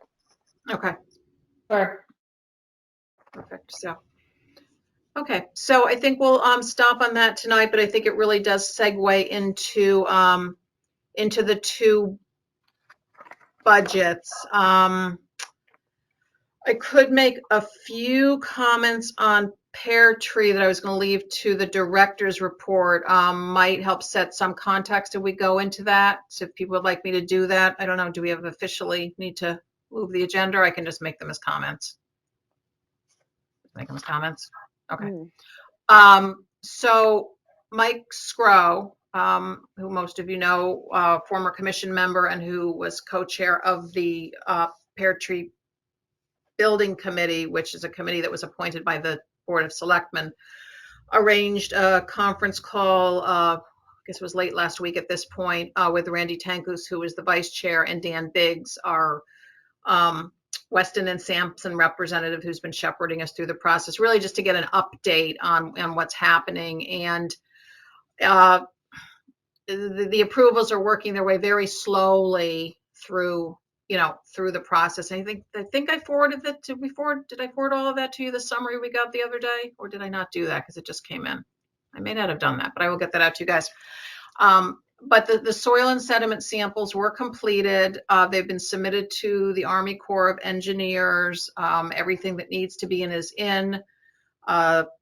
You know, information. There's an understanding from the folks who did the testing that there are no issues with the samples, but they have to be approved by the Army Corps, whose approval process since COVID began apparently has slowed.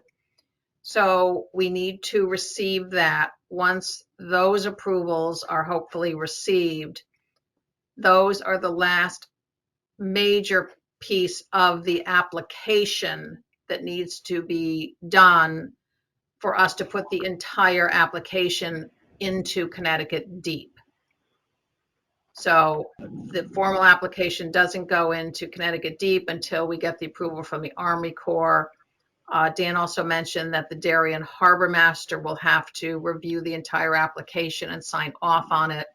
Our Harbor Master at the moment is Tom Bell. He advised he'll be resigning his position because he's become the board chair of the Darian Boat Club. He was supposed to finish up at the end of this month, but he's agreed to stay on for 3 more months to give Monica McNally a chance to interview candidates and make an appointment to the state, because that's a state appointed position, so that we are not without a harbor master during the winter, which is when people are applying for moorings. But with those pieces, then the application goes to Connecticut Deep, and then again, it becomes a timing thing. And Dan also said that he has seen through his other work a real slowdown in the amount of time it takes for the applications to move through the process. So he was speculating that it could be up to another year before we would know whether we have the approvals to regrade the parking lot and do the boat ramp. So he just wanted to level set. He said it could be sooner, but you know, it could be that long. So I did just want to, you know, share that with you, that it's still very much hanging out there. I did meet with Monica McNally. We did talk a bit about Pear Tree. I only had about 45 minutes with her, and we had, you know, an awful lot of ground to cover. This was our first time really meeting each other, other than some brief, you know, shakes of the hands at various events. So just a lot of introductory work and whatever, but we did touch on Pear Tree. She wants to learn more about it and really think about, you know, really the best way, you know, to proceed in her view. And I would say that she, if she has formed a view, it was not yet obvious. I think she's gathering information on so many topics as she moves into her new position, and she's absorbing a lot of information. It might not just have been prepared to be specific about it, but she knows that it's a priority for the town to conclude what, you know, what our path going forward is going to be. So just I wanted to mention those things, that the discussions are going on. It's top of mind. We had talked about forming some working groups, which we still need to do. I do need to get folks signed up for various activities.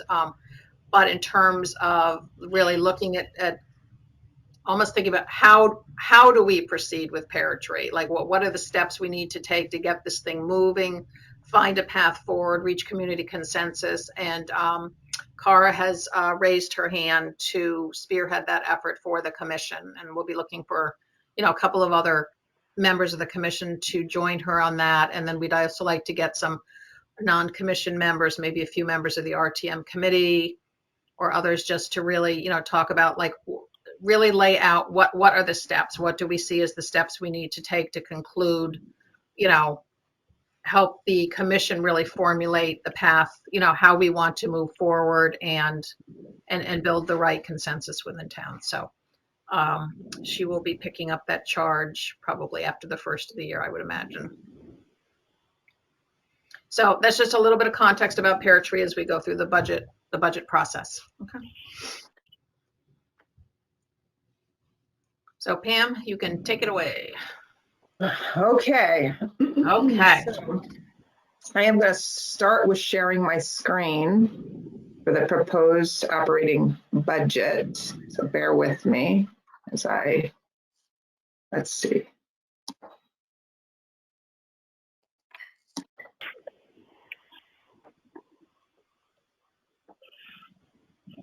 Okay.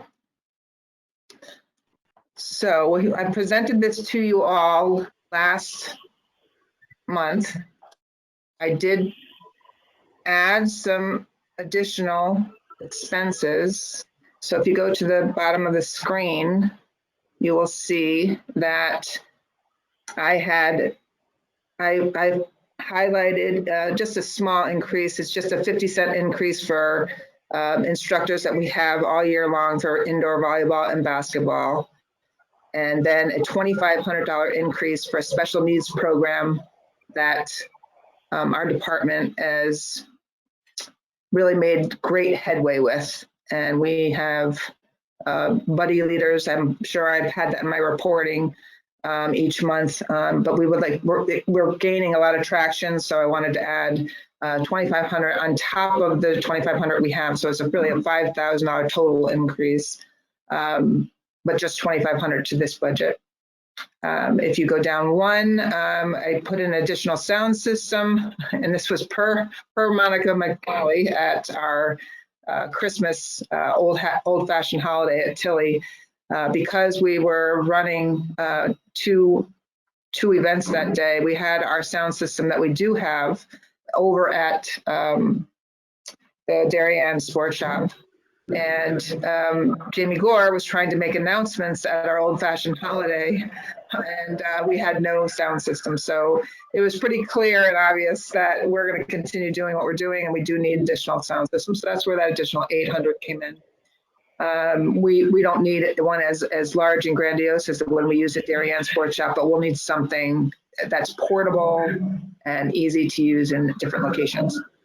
And then if you go down to facility repair and maintenance, you'll see that I have added in $6,400 for a professional playground assessment company to do annual checks. No, more than annual. We would do it at our busier parks. We'll do it a couple times. On our slower parks, we'll do an annual. And I added in the pet water fountain for $3,800.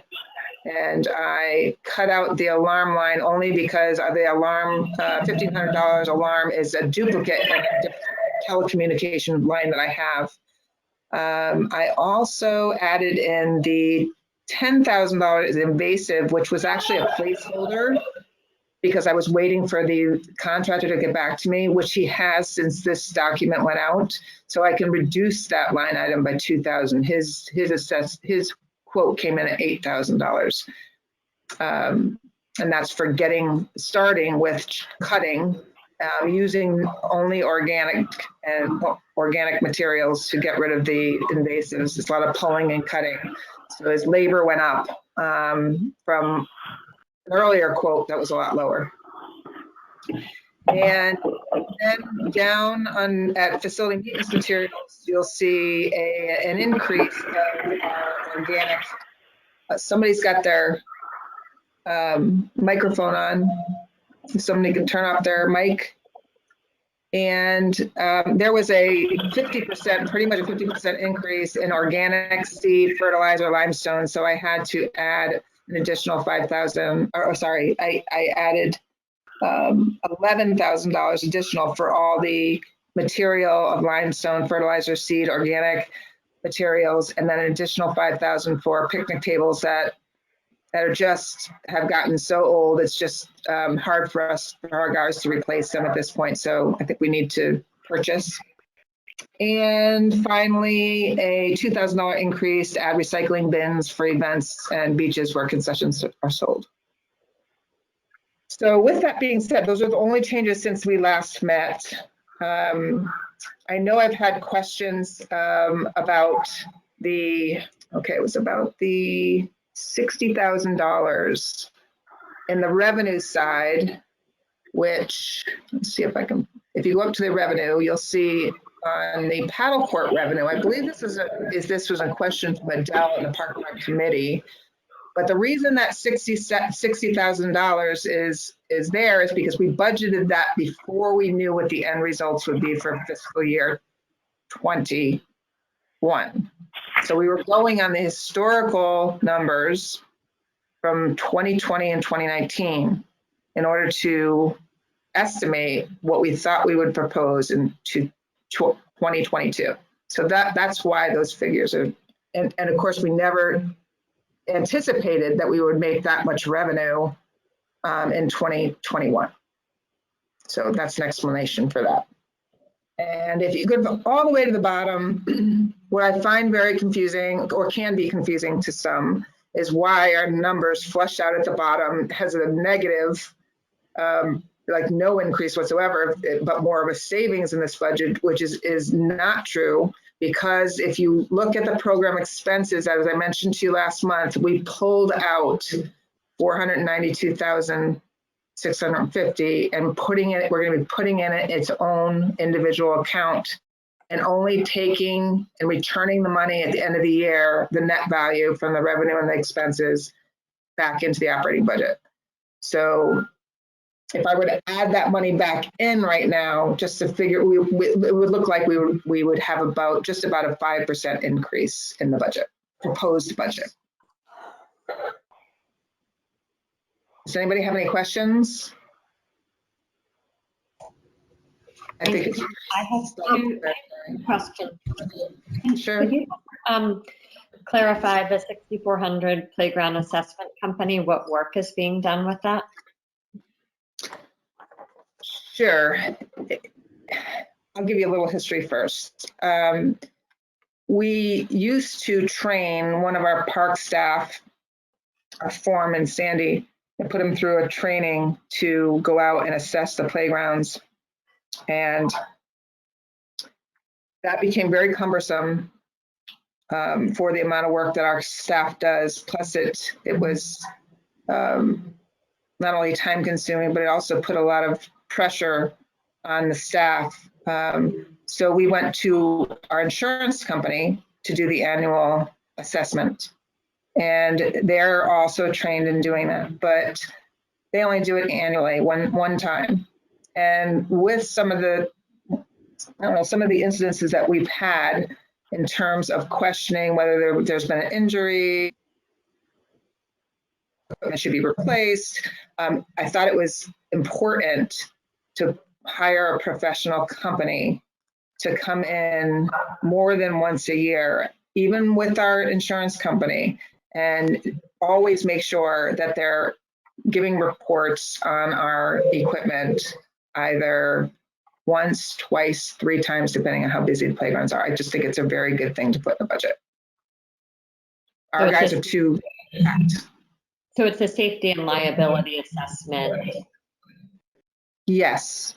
They look at everything from head entrapments to hooks on our swing sets that aren't clamped, that could be pinch mechanisms. So yeah, they go through a whole checklist and give us a report. And then my second question, can you just share your thinking on maintenance at Pear Tree Point Beach, given the timing for the larger project? The maintenance within this budget here? Yes. Well, I would tell you that in our facilities repair maintenance, what it is it's not $10,000 set aside for Pear Tree, $5,000 set aside for Baker, $20,000 set aside for weed. It's not set up that way. It's set up so that it's broken down to say electrical issues, water. It could be painting. It could be. I'm trying to think of the categories as I'm looking. Oh, it's our garbage contractor. It's our cleaning maintenance contract. So that makes up for all that money that's in there. Playground mulch, right? So miscellaneous. So it's not set up just strictly for Pear Tree. So if something were to arise and there was an electrical problem at Pear Tree concessions, then we would be taking the expenditure out of that money. So it will depend upon, and now there's not a list of things. We went and we painted the entire interior, right? Right now, until that building gets put back online again in the spring, we'll have to figure out whether everything's up and working. If something's not, just like at Weed Beach or at Cherry Lawn Restrooms or Tilly Pond Stone Hut, depending on what's happening at that particular time is where that facility maintenance repair line item comes in.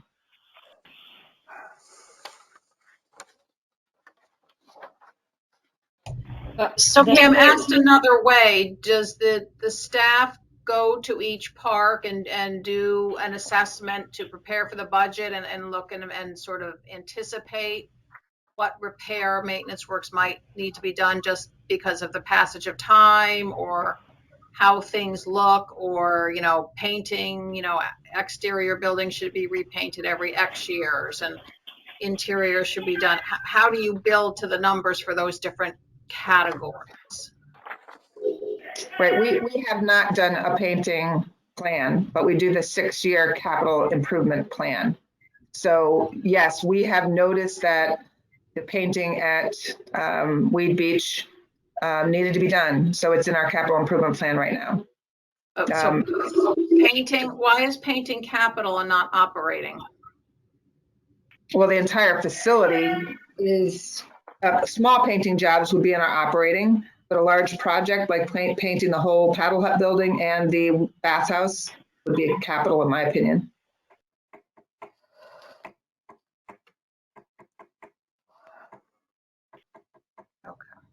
So the staff though has not really built a schedule around that.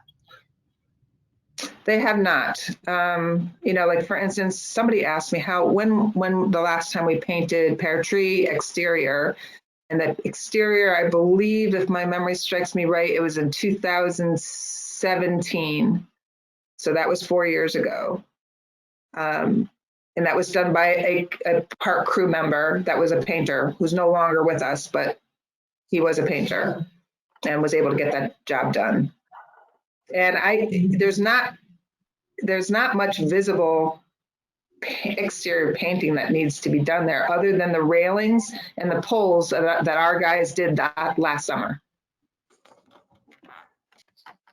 So as they see fit, and if they can, you know, obviously if they have the time, when the timing is when they can do it, they'll do it.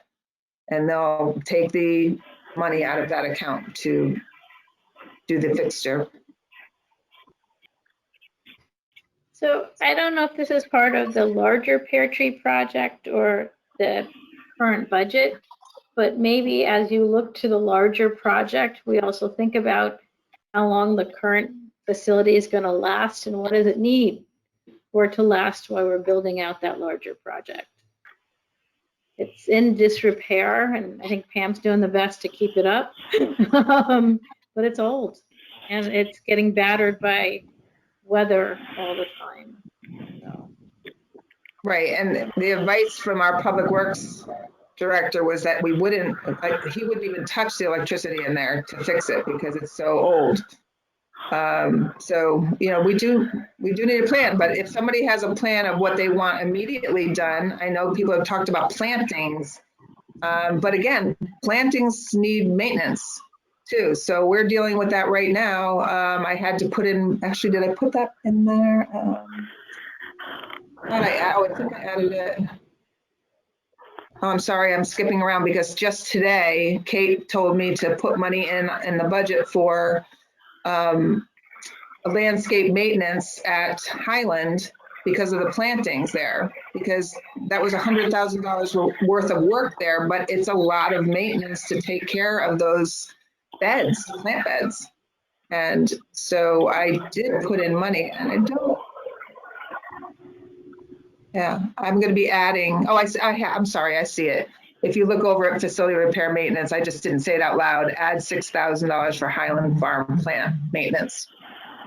So again, when we talk about additional plants and to make the place look beautiful, I witnessed it firsthand with the nonprofit organizations that put in, donate their time to put in plantings at Weed Beach in front of the gatehouse, and then that gets overgrown because that group moved on. So we have to be very mindful of whatever we do there because we only have so many guys. But see, I think that gets back to the standards of care and just saying, if we have plantings in front of the gatehouse, we need to maintain them. And is that important to us as a commission and therefore as a community that we're going to budget? I expect that there's some people here that are feeling some frustration right now to hear that you were told to put money in the budget to, you know, maintain the plants at Highland, yet people are saying, gee, can we get some basic greenery at Pear Tree? And there's nothing. So I think this is where, you know, there is frustration, that, you know, maybe that, you know, the priorities are, you know, put it in for this facility, which doesn't happen to be a park, by the way. So it's really out of our commission's purview. On one hand, it's like, okay, take care of Highland, you know, make sure you maintain the pen. I understand that the town spent a lot of money on the plants. You don't want them to die, but then we hear people saying, could we get some basic plants and take care of them at Pear Tree? And it's sort of like, well, no, you know, we don't have the money. So I think that's where the messaging probably is creating some frustration. I can't really see people's faces now because with the screen share, you guys are all very, very, very small, and Well, your I'd names also cover like to half your add, face.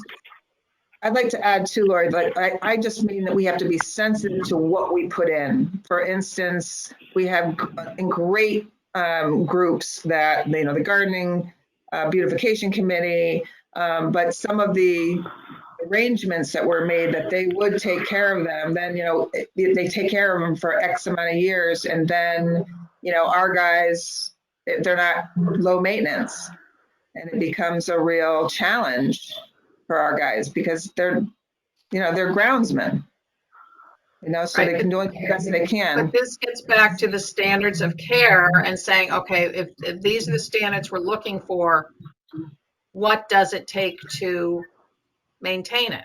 And if it's, you know, whether you have to hire a service or we have to have, you know, additional, you know, help that's there for the summer to help maintain some of the, I mean, these are the discussions that we have to think about, is just saying, well, you know, we can't put in plants because we don't have anybody to maintain them. I mean, if that's the standards we want for town, well, fine, but that's not what I'm hearing from people. So this is where I think folks are feeling that there's a disconnect, and I don't want to put words in people's mouths. So maybe I'll stop talking and let somebody else talk. But I think that's where the frustration lies. Anybody? I agree with what you said, Lori, completely. And I appreciate the increase of 10,000 that you put in to maintain trees and whatnot at Cherry Lawn and so on. But it's not really sufficient. We need more. Mary Louise, that's the quote I got from a contractor that came out. What exactly does that cover, though? I mean, what to do exactly what? It was cutting back multiple times, like each month or however it's needed throughout the year, along the pond, and also the identified trees and that we discovered near the trails that we were all looking at. I forget the name of the trees. Was it Heaven? Something like that. So yeah, I thought it was a lot less than we anticipated too, but it's a start. That's what he, you know, gave to me. Do you have a written proposal? I do. Maybe we could impose on Laura Mosier to look at it and see, you know, get her professional opinion in terms of, you know, how far does that get us? 5%, 10%, 50%? I'm just sort of, I'm kind of with Mary Louise that to me that I just know what landscaping costs, and that sounds to me like that's very not low. Going to get us anywhere. But I mean, if something's better than nothing, but I just really like. He's a startup company. He left Eastern Land Management and starting his own company. We've used him when he worked for Eastern Land Management, and he did great work for us. So that's who I reached out to. So at this point, he's just starting his own business. So he may very well have come in low because of that. It's him and another crewman. Okay. All right. Well, maybe we could get some people with some knowledge to take a look at that proposal and just give us an idea. But I'm not saying I don't want it in the thing. I'm skeptical that it's going to get us too far for too long. Right. Mike Segro, who everybody here knows, chairs the stewardship committee for the Darian Land Trust, and so spends a lot of time working on invasives. And when I talk to the folks on the stewardship committee, you know, they'll say porcelain berry, you're never going to get rid of it. The it's really easy to chop down. That's what you need to do. For burning bush, you got to just leave it in place. And there's sort of a plan, but I know in Selleck's Woods, Chris Fulmer spent 10 years trying to eradicate, I forget one of the invasives, but he had sort of a plan and how he went after it. But so Mexigro might be a great for making a plan for the invasives. Yeah, I could share it with him. That would be great. I want to go back to, we're talking about the plantings that are already in place at places like Weed Beach and all these other places that need, it sounds like your crew can't do, because it's not just like mowing and stuff. It's like trimming and knowing how to cut things back to look good. It's the maintenance, because I think a lot of times things get overgrown and then they don't get taken care of and they overgrow into other plants that are there. And from what I can hear from you guys just don't have that bandwidth or the expertise to do that. So the question then becomes for the commission, if we do want things to look nice and presentable, we might have to outsource that part, where we have people come twice a year, maybe, to just check on things, trim things back, because all of these plantings need more than just water and things like that. They need to be maintained properly.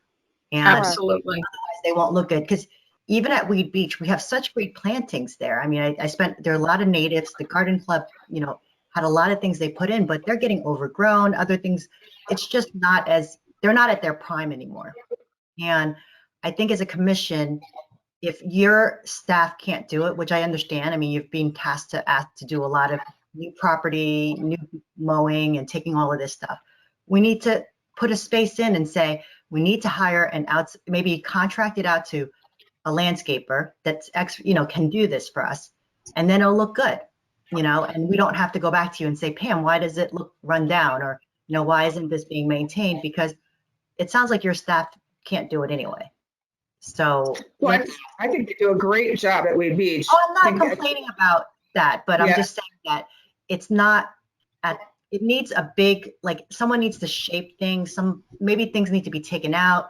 Things could be transplanted. I'm just saying a typical gardener does that in their own garden, right? Because they know how to, but you guys don't have that bandwidth and you don't do that.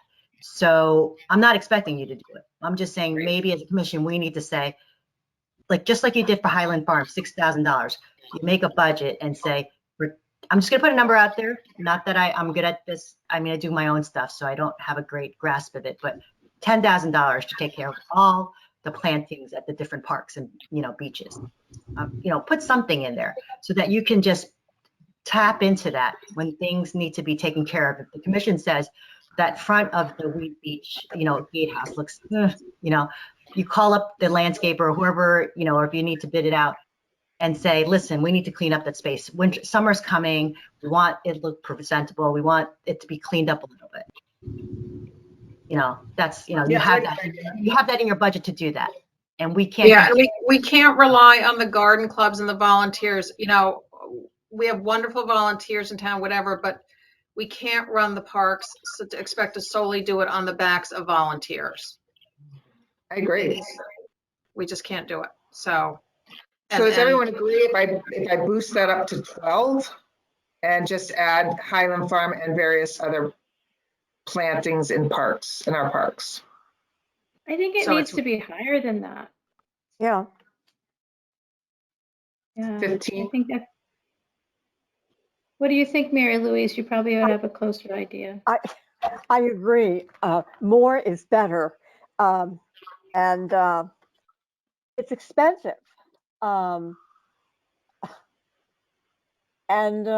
If we want it to look good, and I think we all do, basically, it needs to be a permanent line in the budget and is one that we review on a constant basis and increase as necessary. And this is an area that's really been ignored for too long, which is why I think we're in the position we're in now.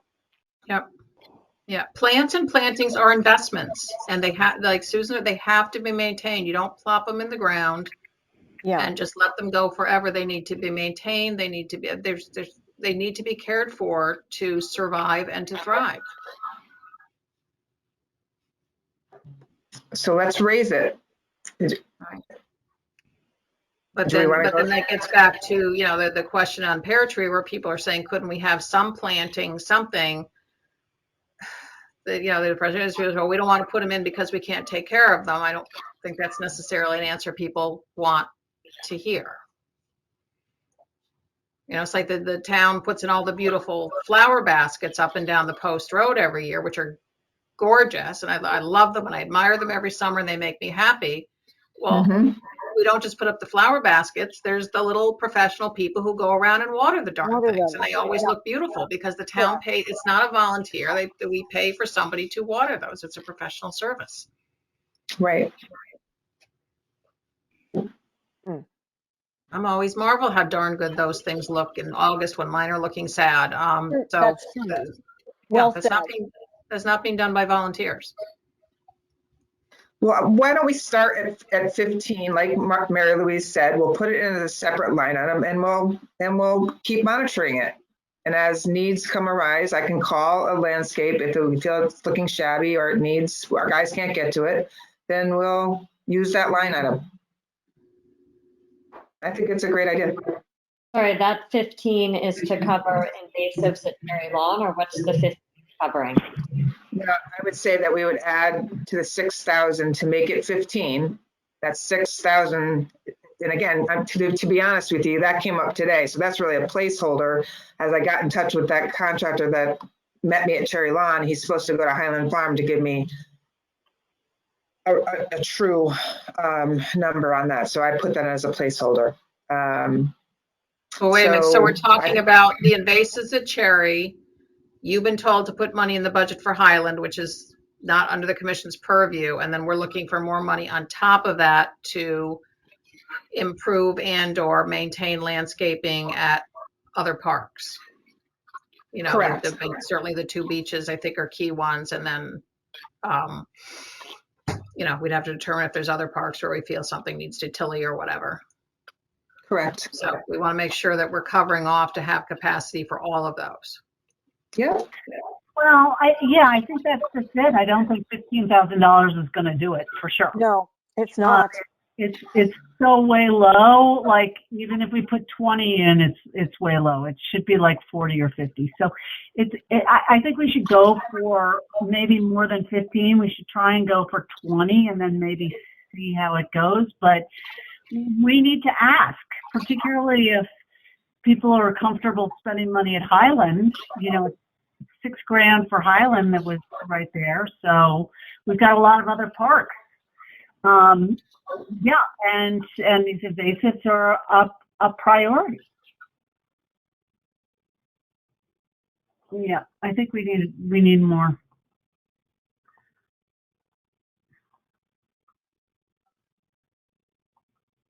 $20,000? Yeah, I think we should do 20. We do. Okay. Let's Everybody else? start with that. Yeah. I mean, we've also said, look, we're spending more on organics. That's a commitment that we want to continue. And well, that's a different line item. It's a part of the whole maintenance, right? That we just want that kind of thing to be a regular, non-discussed item. That's just part of how we do business at Parks and Rec. And I think this falls under that category. This is how we do business. This is how we must do business on the Parks and Rec Commission. How we have to function. That's my 2 cents. Okay, other questions or comments on the operating budget? Lori, can I just ask a question? It's Patty Baumgartner. Yes, Patty. Y'all are doing a great job going through all these. I just want to say thank you. You're really asking, I feel like, so many more questions than in the years past. So I think it's been a healthy discussion. I'm going to say this, so take it with a grain of salt. I don't know why y'all are so chicken to ask for less money. Why wouldn't you ask for more money? Because it's got to go through the selectmen and the Board of Finance, and they'll likely trim it. So to hear that there were $6,000 added in for Highland today for that small area that they've done. I mean, it's not small, it's bigger, but again, you're talking about all those invasives at Cherry Lawn. You've talked about pear tree, needing new things for landscaping to keep it going till the big project's going. You're talking about Weed Beach, one or two other ones. I mean, that would be 6 times 5 is 30. Yeah. Yep. Yep. I'm with you, Patty. I'm with you. So if we ask for 30 and they're going to cut it down, should we put in 40? Sorry, I'm doing my lawyer thing. That's just my suggestion, Lori. You know that drill, so. Yeah, no, absolutely. That makes sense. I would go for 40 to start. I agree. I mean, I know how much it costs every time my landscaper steps foot on my property. I mean, Yep. we're talking about invasives, which are, you know, that's a specific thing. And anytime you get into that, it's going to cost more, you know, to deal with that. It's you know, it's not just going it through and mowing the lawn. So I just feel like 20,000, like maybe that's a great start, but I think to get 20,000, we've got to ask for 40. Yep. And I think we've heard loud and clear so many times that people would like to see some basic plantings and maintenance at Pear Tree. Thank you. And I think that's probably 10,000, 5 on a basic, and probably, and I think people are they're just crying for that, and it needs it. It's so bare. Yeah. And, you know, and if we do something, depending on the kind of plants that are selected, plants can be moved. Just going to echo that. I, by nature, love to be agreeable. So being disagreeable or being a contrarian really is not my comfort zone. But I feel like I probably wouldn't vote for the budget unless there's a line item for some basic maintenance at Pear Tree Point Beach. I feel like the long-term play is super important for us to make happen. But it feels like it's always a few years away. And I think in the meantime, we have so many people using the bathroom. And I think the message that willful neglect or we're just not doing anything there is a really hard one in town. That's my perspective. If I'm an outlier, I appreciate it, but I really think we need something there. I mean, from my perspective, I totally see what you're saying, Cara, but I feel like it's a problem of throwing good money after bad. Like, if we start putting money in there, we still haven't decided what we're going to do with it. I don't know. I just feel like we're caught in a tough position. I agree we're caught in a tough position, but I think that I can't explain why the long-term plan or the larger plan is taking so long to come together. But if we're going to spend 10 grand to cut down invasives that are going to grow back the next year, there's some just costs associated with maintaining our town facilities, whether it's this one or a new one. We still have to be able to maintain it. And I think a little bit goes a long way. The interior painting did a great job. So that's me. Appreciate I might be an outlier here, and I really want a long-term play to come together. But I think in the meantime, it would be nice to have just a little bit of maintenance down there. Cara, I think I agree with both you and Sarah. I think the problem is there's only so much we can do to that building right now. We can maintain it maybe cosmetically, but in listening to Pam for the time I've been on the commission, I think some of the guts of the building need to be replaced, and that's the problem. So we can maintain it cosmetically, but that might be all we can do until there's a longer term play. Pam, tell me if I'm wrong on that, but that's what I've heard from you. I think some cosmetic stuff in the interim would be great. Carl, repeat that. I didn't hear what you just said. I think some cosmetic stuff in the interim would be great. For example, the sinks. Didn't someone just take a photo and sent it to, I forget if it was sent it to the whole commission or forget where where I saw it. Where could the sinks be updated? Well, we had them repainted, and I thought they came out pretty good. We sent pictures of them being repainted. Oh, so that's already been done. Yes.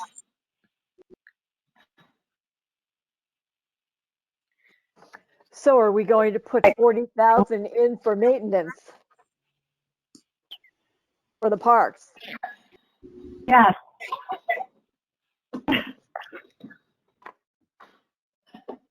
Yeah, I think that sounds like a good idea. Is that going to be something you're going to vote on, Lori? Well, that'd be part of the budget that we're voting on, correct? Right. But is that 40,000 specific to plantings and plant maintenance, or is that's what I thought we were talking about? Yes. Yeah. And the 10,000 invasives is separate. And that's separate. And then do you have money in the budget if we wanted to do some things? We could, put our heads together to spruce pear tree up a little bit. Are you going to have room in the budget for that? Depending, give me an example of like flower boxes. Flower boxes, more better picnic tables, just, things that can just make that pavilion look a little bit, better, more, less concrete bunker-like, just by finding ways to, soften it. Right. Yes, we would have money for something like flower boxes. That's not necessarily a repair, but I would say that would be maintenance, I suppose, in terms of making the facility look nicer. That's not a huge expense. The other thing that comes up frequently is the water fountain. I seem to recall you said that could not be repaired, but can you just refresh on that? Yeah, the park maintenance and public works took a look at it and said that that's like going down a rabbit hole because of the water and I guess electricity. I'd have to revisit it again. I just remember them saying that's a nightmare.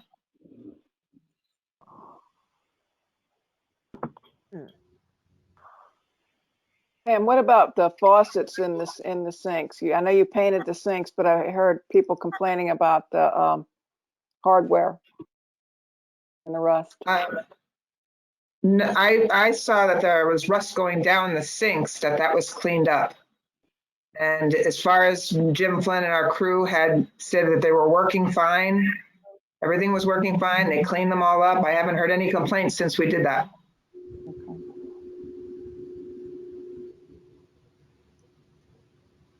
I heard a broken light fixture in the men's bathroom, as I recall. Did we get to that one? In a window? I don't recall that, Adele. Is that a new one since the end of the summer? No, I believe that Andy was telling us about it. I'm not sure. I didn't go in the men's bathroom to look, to be honest. Yeah, I can shoot them a message about that. There was one of the dormers was broken, and I saw it was sort of boarded up when we went on our tour. So I don't know about that either. Yeah, we'll make sure that the things that are broken or boarded up are fixed before the summer. Okay, and then Cara, heads together, maybe meet over there one day for lunch hour or something, and just maybe noodle about some sort of quick hits that we could do to make it look a little more appealing. Yeah. Okay.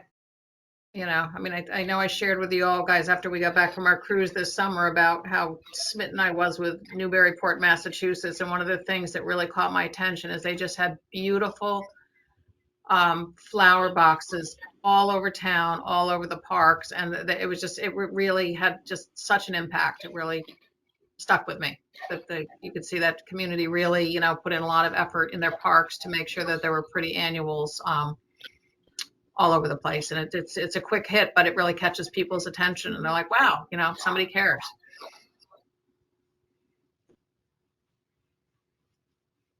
Okay, other questions on the budget, operating budget?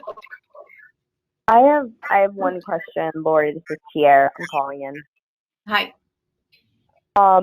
We talked last time about the project for public spaces, and I know that what they quoted us before was so high, but how far out would it be to just put in and just ask for a fraction of that, even 20 or $30,000, just to like get the ball rolling on that, and see what we can get, and then whether we end up working with Project for Public Spaces or some other organization that could help us engage the community more, then we have that budget like there for it.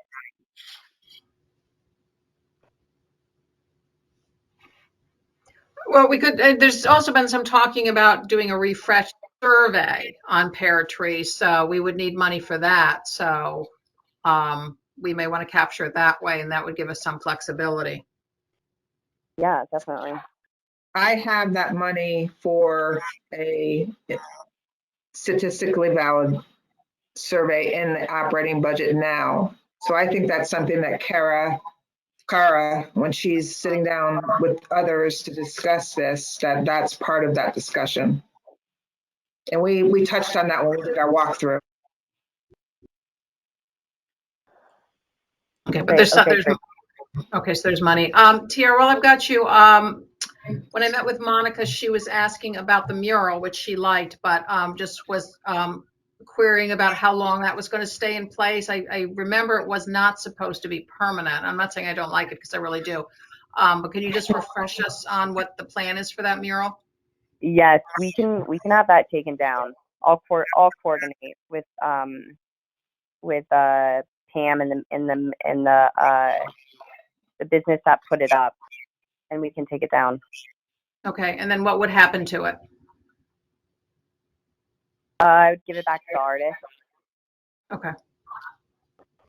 Could we have another one put up next year? It's actually one of the prettiest parts of Pear Tree right now. I know, that's what I'm saying. I mean, I'm not necessarily, I want it down. I'm just saying I was asked about whether we were going to take it down. And then Monica did ask about sort of whether we had a policy about accepting and displaying art. I did tell her that it was a trial, that we really talked about something that was, it was, what we found kind of be a very quiet piece, which blended in with the side of the building, but that if it was going to be an ongoing program, we would have to develop some procedures and policies around it. But she wasn't necessarily asking if, or saying, take it down. She was just inquiring about it. So, but I don't know if it should come down for the winter at any I would rate. think just with the snow that it should come down pretty soon. Okay. Okay. Getting back to Tiara's point about the money for this, doing a strategic plan for Pear Tree. I mean, I feel like Pear Tree, we know that we're going to be dealing with this coming up. And I feel like maybe people would be accepting of putting money in. How much, Pam, what, I can't see it right here, but how much do you have for the survey? I have about 12,000, and that's a savings from the geese control account. I mean, I kind of think we should put a bigger number in and ask for it and explain that, not just for the survey, obviously, but for a bigger project so that we can get this moving, because we are definitely kind of stuck. Could we use money in the capital budget for this, Pam? Does it have to come out of your operating budget? Yeah, it's a service, so I would say it would be in the operating budget. And we discussed in our walkthrough when we were at Pear Tree that we would get started with the survey. And I think that really we need to gather, and that's now, that's not next July. That would be, getting together, meeting, putting together questions that are, exactly what we need to figure out whether we get community support. improvements. So what you're saying, Pam, is that that's from this current budget, not this budget that you were looking at now for next year. Exactly. Thank you. And I mean, that could help us at least get something out there. Let the people speak, let them respond, and we'll get a good feeling whether or not there's, 60% say, yes, we want this improved, this improved, this improved, or not. And if they don't, then we let the next generation enjoy a new building. But at least we'll know whether it's for us in this generation or not. And then if it comes favorable, then, or it's down the middle, then we certainly could be looking at a project for public spaces to help get the public more educated about exactly what we're trying to do. So I think it's two different things.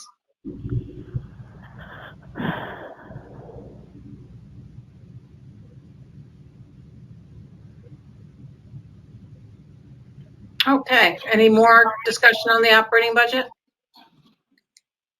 Okay, because I believe we do need to vote on this tonight, correct, Pam? Yes. Yes, okay. So are we ready? We would be voting on a budget that has the changes that we discussed and agreed upon this evening. So are we ready to have somebody make a motion to accept the budget as updated this evening? I will move. That was Mary Louise? Correct. Okay, thank you. And a second? Susan? Thank I'll you, second. Susan. Thank you, Susan. Okay. Jamie? Amy? Hey, Kim, Amy? I'm sorry to be picky. Can we spell out what those additions were in our voting so we know what we're voting for? Okay. So that's the additional 40,000 for, I forget which line item that is for Pam, as well as is there any additional money for Pear Tree Point maintenance, or you can use your current maintenance budget? Current maintenance, and we're going to make an additional line item. Okay.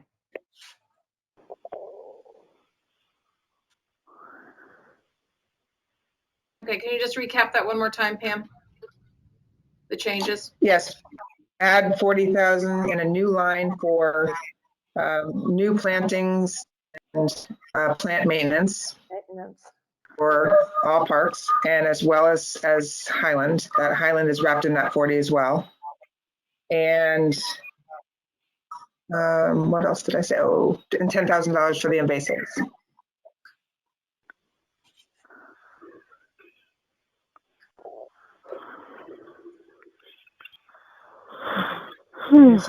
Everybody good? Yes.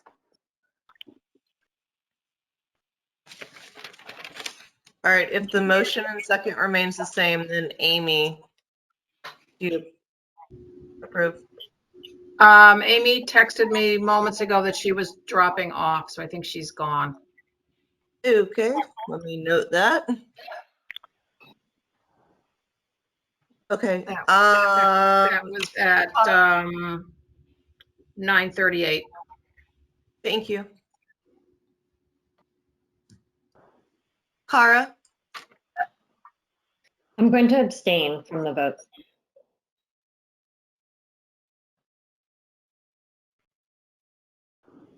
Okay. Lori? Yes. Kathy? Yes. Sarah? Yes. Janet? Yes. And Tier? I have a hard time saying yes without knowing that there's a significant amount of funds going towards like facilitators for Pear Tree, but I'm hoping that it can be found within it. So I'm going to say yes. That's everybody. Okay, thank you. All right, Pam, we have to move on to the capital budget, so let's get moving because it's already All right. late. Okay. All righty. So again, you've all seen this document. I believe in my report, I broke it down. So it's the tennis court resurface that was with taking out the additional pickleball courts that I proposed last month and brought it back down to the request of 100. Playground replacement at McGuan Park. I reduced that to 175. I had a playground contractor come out and he feels that the 200 that I had in place was a little bit, that we could do a fine playground for 175,000 there along with the surface. Woodland Park parking repairs, that quote just came in, so I updated my placeholder, which I had at 15,000 and the quote came in at 17,500. The $10,000 for install irrigation valve stays the same. Install the swing set stays the same. I added in the meadow, Weed Beach Meadow and Trail project at 1.9 million based on the quote from FGB, which is Darian Athletic Foundation's go-to contractor. And paint the exterior paddle hut and bathhouse at 15 and install a ductless air AC and concession at 15. So not really much different here, just reduced the playground replacement, reduced the tennis court resurfacing from last month, and increased slightly the parking repairs Woodland. Pam, if we're following the guidance we got from Jen, that projects that might, even though we'd anticipate they would be either bonded or that we might end up getting, you know, private support that we should be putting in the capital budget. Since we did that with Weed Beach, shouldn't we do that with Pear Tree as well, even if it's not for this fiscal year, but maybe 2 out based on the timing that Dan Biggs explained last week? Oh, in terms of putting Pear Tree in here? Yes. Yes. Correct. So I could add that. Maybe. Yeah. I guess the question is what that would be, because I can't even recall right this moment what if there was even I think they threw a couple numbers out with different plans, but are you comfortable with 3 million? It's been a while. I don't remember the numbers specifically, but, you know, I mean, we are very hopeful, you know, certainly that the whole parking lot piece and the boat ramp would be approved and that would, you know, go forward. You know, the building is certainly a bit more of a wild card. But I would think we would want at least to get enough to cover the parking lot and the boat ramp and enough to, you know, even if we spent the maximum amount to refurbish the existing building, and I'm not saying we would go that route, but to at least get a placeholder in there, you know, a year, you know, maybe a couple years out. Right. Well, this is just a good ballpark figures of where the town wants to get an idea of where we're headed with the project. So, you know, it could change next year. So it certainly just it's just a placeholder. So we can put in 2.5 if that's what we wanted to do.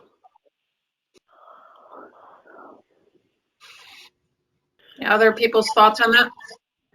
That would be for 22, 23 or 23, 24. I mean, based on the timing that Dan explained, it would probably be 23, 24. Okay. Oh, it'd absolutely be 23, 24 or 20. Right. Is there any downside to putting more in? Just knowing what things cost? I don't think there's a downside to it. I think it's preparing the town for large projects down the pipeline that are potential. So it's giving them an opportunity to prepare, just like if, you know, I hear that 2 more schools are in the 6-year plan. Those are big ticket items, and so is Pear Tree. So no, I don't think there's a downside to that. I, for one, would love to see Lynn. I think a bigger play at Pear Tree's been a priority since before 2016. And I think having a number in there reflects that it's an important project to the commission and helps now plan for it and helps us plan for it as well. So I agree with Cara. I think it was kind of glaring that it wasn't there. And I think if we don't put it in, it may show a lack of support for the project. So I agree with Cara that we should put it in and show that it's a priority. I'll echo both statements. It's Chris Taylor. I just want to say, yeah, I think there's plenty that can be done with Pear Tree that we've seen, whether it is, not necessarily a complete change of what's there right now, but I think that there's a lot of beautification that can happen to the current building inside and outside. And I think that if we're looking at a 6-year capital plan, I think that it should be certainly increased. And I think it's up to the commission and the committee to go ahead and be able to speak about what we can do long term. But I think that the plan should be something.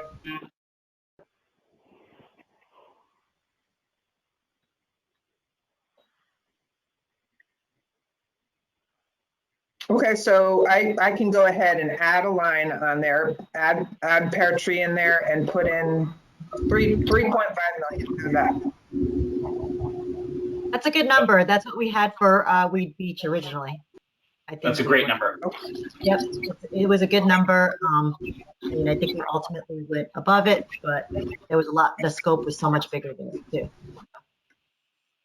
Great. I'll do that. I'll put it in for 2023, 24. That's great. I'm a fan. Thank you, Pam. Pam, I just had a quick question about these priority numbers on your spreadsheet. What do they mean?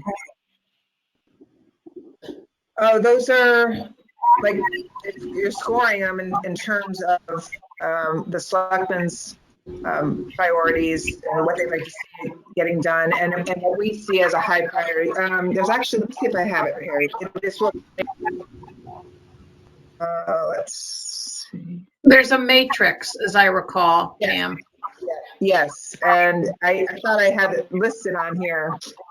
Let's see if I can. On your original thing that you presented, you gave us. Yeah, and it's a matrix.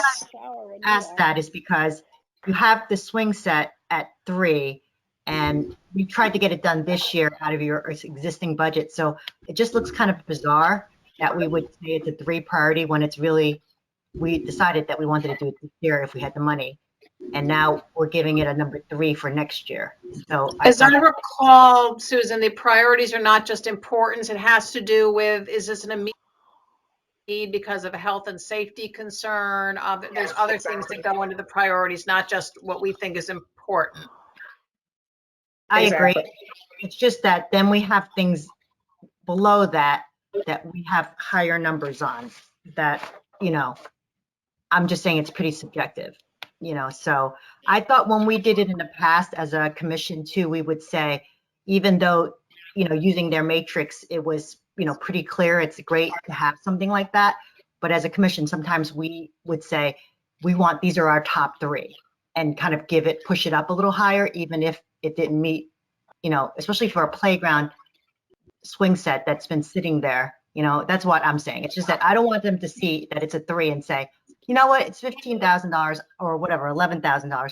I'm not going to fund it. It's a number 3. It just right. Kind of interesting thing. And I just want you to, if you can convey that even though it doesn't fit in their matrix as a safety hazard, but it's an amenity and it's really worth more than $11,000 because you got those swing sets for free. So it's really more than that. So there's, more to it than just $11,000. So I can convey that during our budget meeting for sure. Thank you. You got it. Other questions or comments?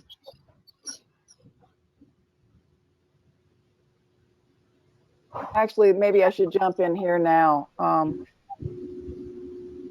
I'm really glad to hear that your discussion about adding Pear Tree, because really that was the thrust of what our committee, as we discussed at our last meeting, and we discussed your budget, and it was really hard for the committee to be in favor of the $1.9 million for the Weed Beach Meadows and Walking Trail project when there wasn't anything in there for Pear Tree. So let me just read what came from our minutes, so you'll know how we felt before you just had this discussion. $1.9 million for the Weed Beach Meadows and Walking Trail. The majority of members objected to the town spending so much on Weed Beach when Pear Tree Beach needs attention and resources. While a few members noted that we should support any opportunity to increase usable outdoor space, such as the Weed Beach project, most agreed that the price tag was too much and they would prefer to see the solution with a smaller dollar amount while allocating funds to Pear Tree. So I just wanted to share that with you and to realize, for everyone to understand that there was a real push, and people were upset that there wasn't more in the budget for Pear Tree. Thank you. Thanks, Adele. Okay, any other questions, comments, recommendations on the capital budget, or can we move to voting on it? I just have a comment. I'll be ready to vote. I think just back to Woodland, it would be helpful to know exactly how many parking spots we'll get out of the money that we spend. We don't have to answer it now, but I think before spending it, we should know what we get out of it.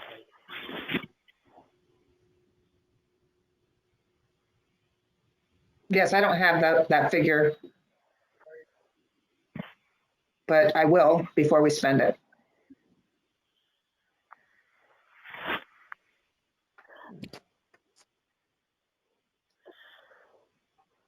Okay, are we ready to move to a vote? Yes. Yes, okay, then I'll need a motion. I will make a motion. Thank you, Mary Louise. Second? I'll second if you add in Pear Tree. Yes, yes, this is with Pear Tree added in. Thank you, Kathy. All right. Amy is done. Cara? I would have abstained, but since we added Pear Tree, I'm a yes. Lori? Yes. Susan? Yes. Sarah? Yes. Janet? Yes. Tier? Yes. That's everybody. Okay, thank you. All right, Pam, let's see if we can really whip through the year on my reports, because it's 10 o'clock. Okay, I can whip through mine because mine is, I think it's always pretty self-explanatory. I added the changes from the capital. Let me see, I'm trying to flip through my thing here. I think the only thing I'd like to really highlight is to give Jamie Gore the floor on the events, because it was they're worthy of discussing on the full form. I Go ahead. promise I'll be brief because I'm not good at brief.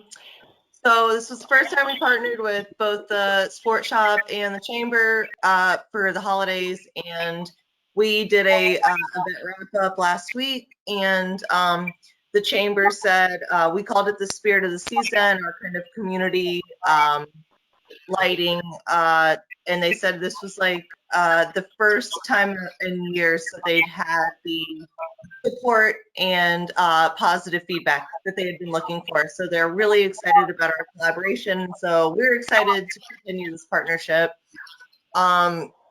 So we're really pumped for that feedback. And then an old-fashioned holiday, the Seoul Parks and Rec event had really good attendance. We were around 500. We did 2 different activities, and we had 250 kids do each activity. So we feel confident we had about 500 people there at least. We had an a cappella group come and they were well received. We're going to get a better speaker system for next year. And we added a menorah to our decorations at Tilly, which were really well received. We got positive feedback for that as well. The tree lighting had its best attendance in years. So the sport shop is thrilled, and so is the chamber. They think we had close to about 1,000 people there. We had a local dance team perform that were well received. We want to invite them back next year. We had the Arts Center there doing caroling, which was kind of a last minute ad. So we want to embrace them more next year, which was really fun. And we'll also change the sound for that. Sound, big issue this year, but we'll fix it. And then we also did the letters because the kids couldn't sit on Santa's lap again because of COVID. And they were like incredibly successful. So we have over 200 letters to Santa, and Santa is writing back all the kids. And we've already been receiving really, really positive feedback from the parents for Santa's generosity. So we're really excited about that. And for better or worse, people might want that again next year. So all great. That's my thing. And I want to add one thing to that. I did talk to a former RTM Parks and Recreation Committee member for different reasons, but she did say she's been in town over 40 years, and she said, I've never felt this type of community buzz that I've been feeling the last few years. And she just was so happy to see the attendance at the tree lighting and noticing all the different activities that have been going on with Parks and Recreation. So it was just a huge compliment. It was very warming to our hearts to get, for someone to really recognize what we're doing, which is great. So it's all yours, Lori. Oh, that's great, Pam and Jamie. And please thank Santa for us for writing all of those letters, okay? Just let him know we really appreciate it. My handwriting is pretty bad. Okay, I don't have too much more. I did mention already that I did have an introductory meeting with Monica McNally. We both agree that we probably will need to have many more. But we did touch on Pear Tree. I talked a little bit about our Parks Monitor program over the summer and why we had supported having, an individual dedicated to being sort of boots and on the ground and really checking on our parks. Just a little background on each other, talked about the workings of the commission, mentioned the invasives to her. So it was really just a very quick, we only had about 45 minutes and there was a lot of ground to cover. But it was a real introduction to the commission and our work. I was very pleased that she had sat in on our last meeting, which gave her a good introduction.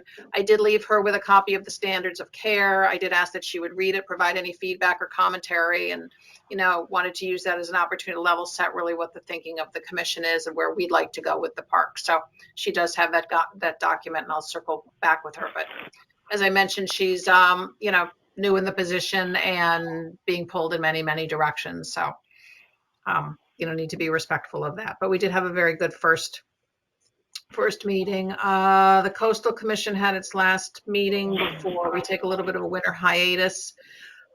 Two main topics were, it's come up before, but dock applications is an area that the commission's gotten involved. There's an application for a fairly lengthy dock going off of across from the property where the Pear Tree School used to be and way into the river, and there's a lot of concern about that. So the commission did craft a letter in opposition, which was being submitted to this Monica McNally and P&Z, and asked them to consider it and submit it to the state on their behalf, because it's a state decision. But the commission has asked for input. It would jut way out into the river, like way out. So that, and then I mentioned that the harbor master position is currently open and people can apply if they're interested, and the first selectman will be interviewing candidates, I think, this month and into next to make a recommendation, because that is a state appointment. But it's a very, very important position in town for both allocating moorings, and also there's been a lot of work and discussion around the safety of moorings and tackle and things of that nature, given the severity of storms has really picked up, and Darian Harbor, unfortunately, really is not a protected harbor. So if we get a southerly, we've had a lot of issues with boats breaking loose and being damaged. So those were the couple highlights there. There has been some vandalism in the parks. I know some of you either saw the pictures or aware of it. It's very unfortunate. The crews have been very good about cleaning it up pretty quickly. Unfortunately, at Tilly, some of it included profanity being spray painted against the buildings, which was exceptionally unfortunate. But the crew got there and took care of that pretty quickly. But there seems to be a little bit of an increase on the vandalism. So Pam, I think you've been working with the police force on that. But it is unfortunate. And I think just wrap up. I want to finish because I know it's very late. Thank everybody for your work this year. Want to wish everybody a good holiday. And then when we gather again in January, we do want to get these working groups going. So really, we'll be looking for everybody to raise their hand to work on either with Cara on pear tree. We are also going to have a working group on weed. Group on invasives, and then playgrounds. So I really do need everybody to, raise their hands and let us know, because there's just, as you can see by the length of these meetings, there's more than we can really accomplish talking about all of this as a large group every meeting, and then just wait another month and pick it up again. So I think we have to find a mechanism to do some of the legwork on these things in smaller groups during the month, and then the working groups would come and report back with their recommendations. So really going to implore everybody to think about how they can participate in those activities which interest you most. And we'll pick up on that again after the first of the year. And that is it. Merry Christmas, everybody. Yep. Merry Christmas. Merry Christmas. Christmas. Holiday, Happy everybody. New Year. Merry Christmas, Pam. Merry Christmas, Happy everybody. New Year. Happy holidays and Merry Christmas. Yep, I think we do need an official motion to adjourn. And I think if Tiara's still on, we do want to wish Tiara farewell. Bye, Very sorry that Tiara. you're leaving the commission, and hope that you decide to move back into town, and that there's an opportunity for you to rejoin us. Our next door neighbor sold their house and moved to Florida 3 months ago, and they've already bought a house to move back. Just saying. Just saying, they realized they really miss Darian, and it's been a very quick turnaround. So anyway, can I get a motion to adjourn? Thank you so much. Thank you, Tiara, for all that you've done. Thank you, Tiara. We'll miss you. I'll miss everybody so much. I'll be back to visit. Maybe I'll crash a meeting. Please do. Merry Christmas, everybody. Okay, so who's going to make that motion? I'll move it. Janet, you made the motion to adjourn? Yes. I second. Okay, Kathy. All right, I'm a yes. Yes. Tara's a yes. Yes. Mary Louise, I think Yes. everybody's a yes. Yep. All right, Thank you take care, all. everyone. Good night. Happy holidays. Take care. Bye-bye. Good night. Thanks, guys. Appreciate it. Bye. Good night. Bye. Thanks, Pam.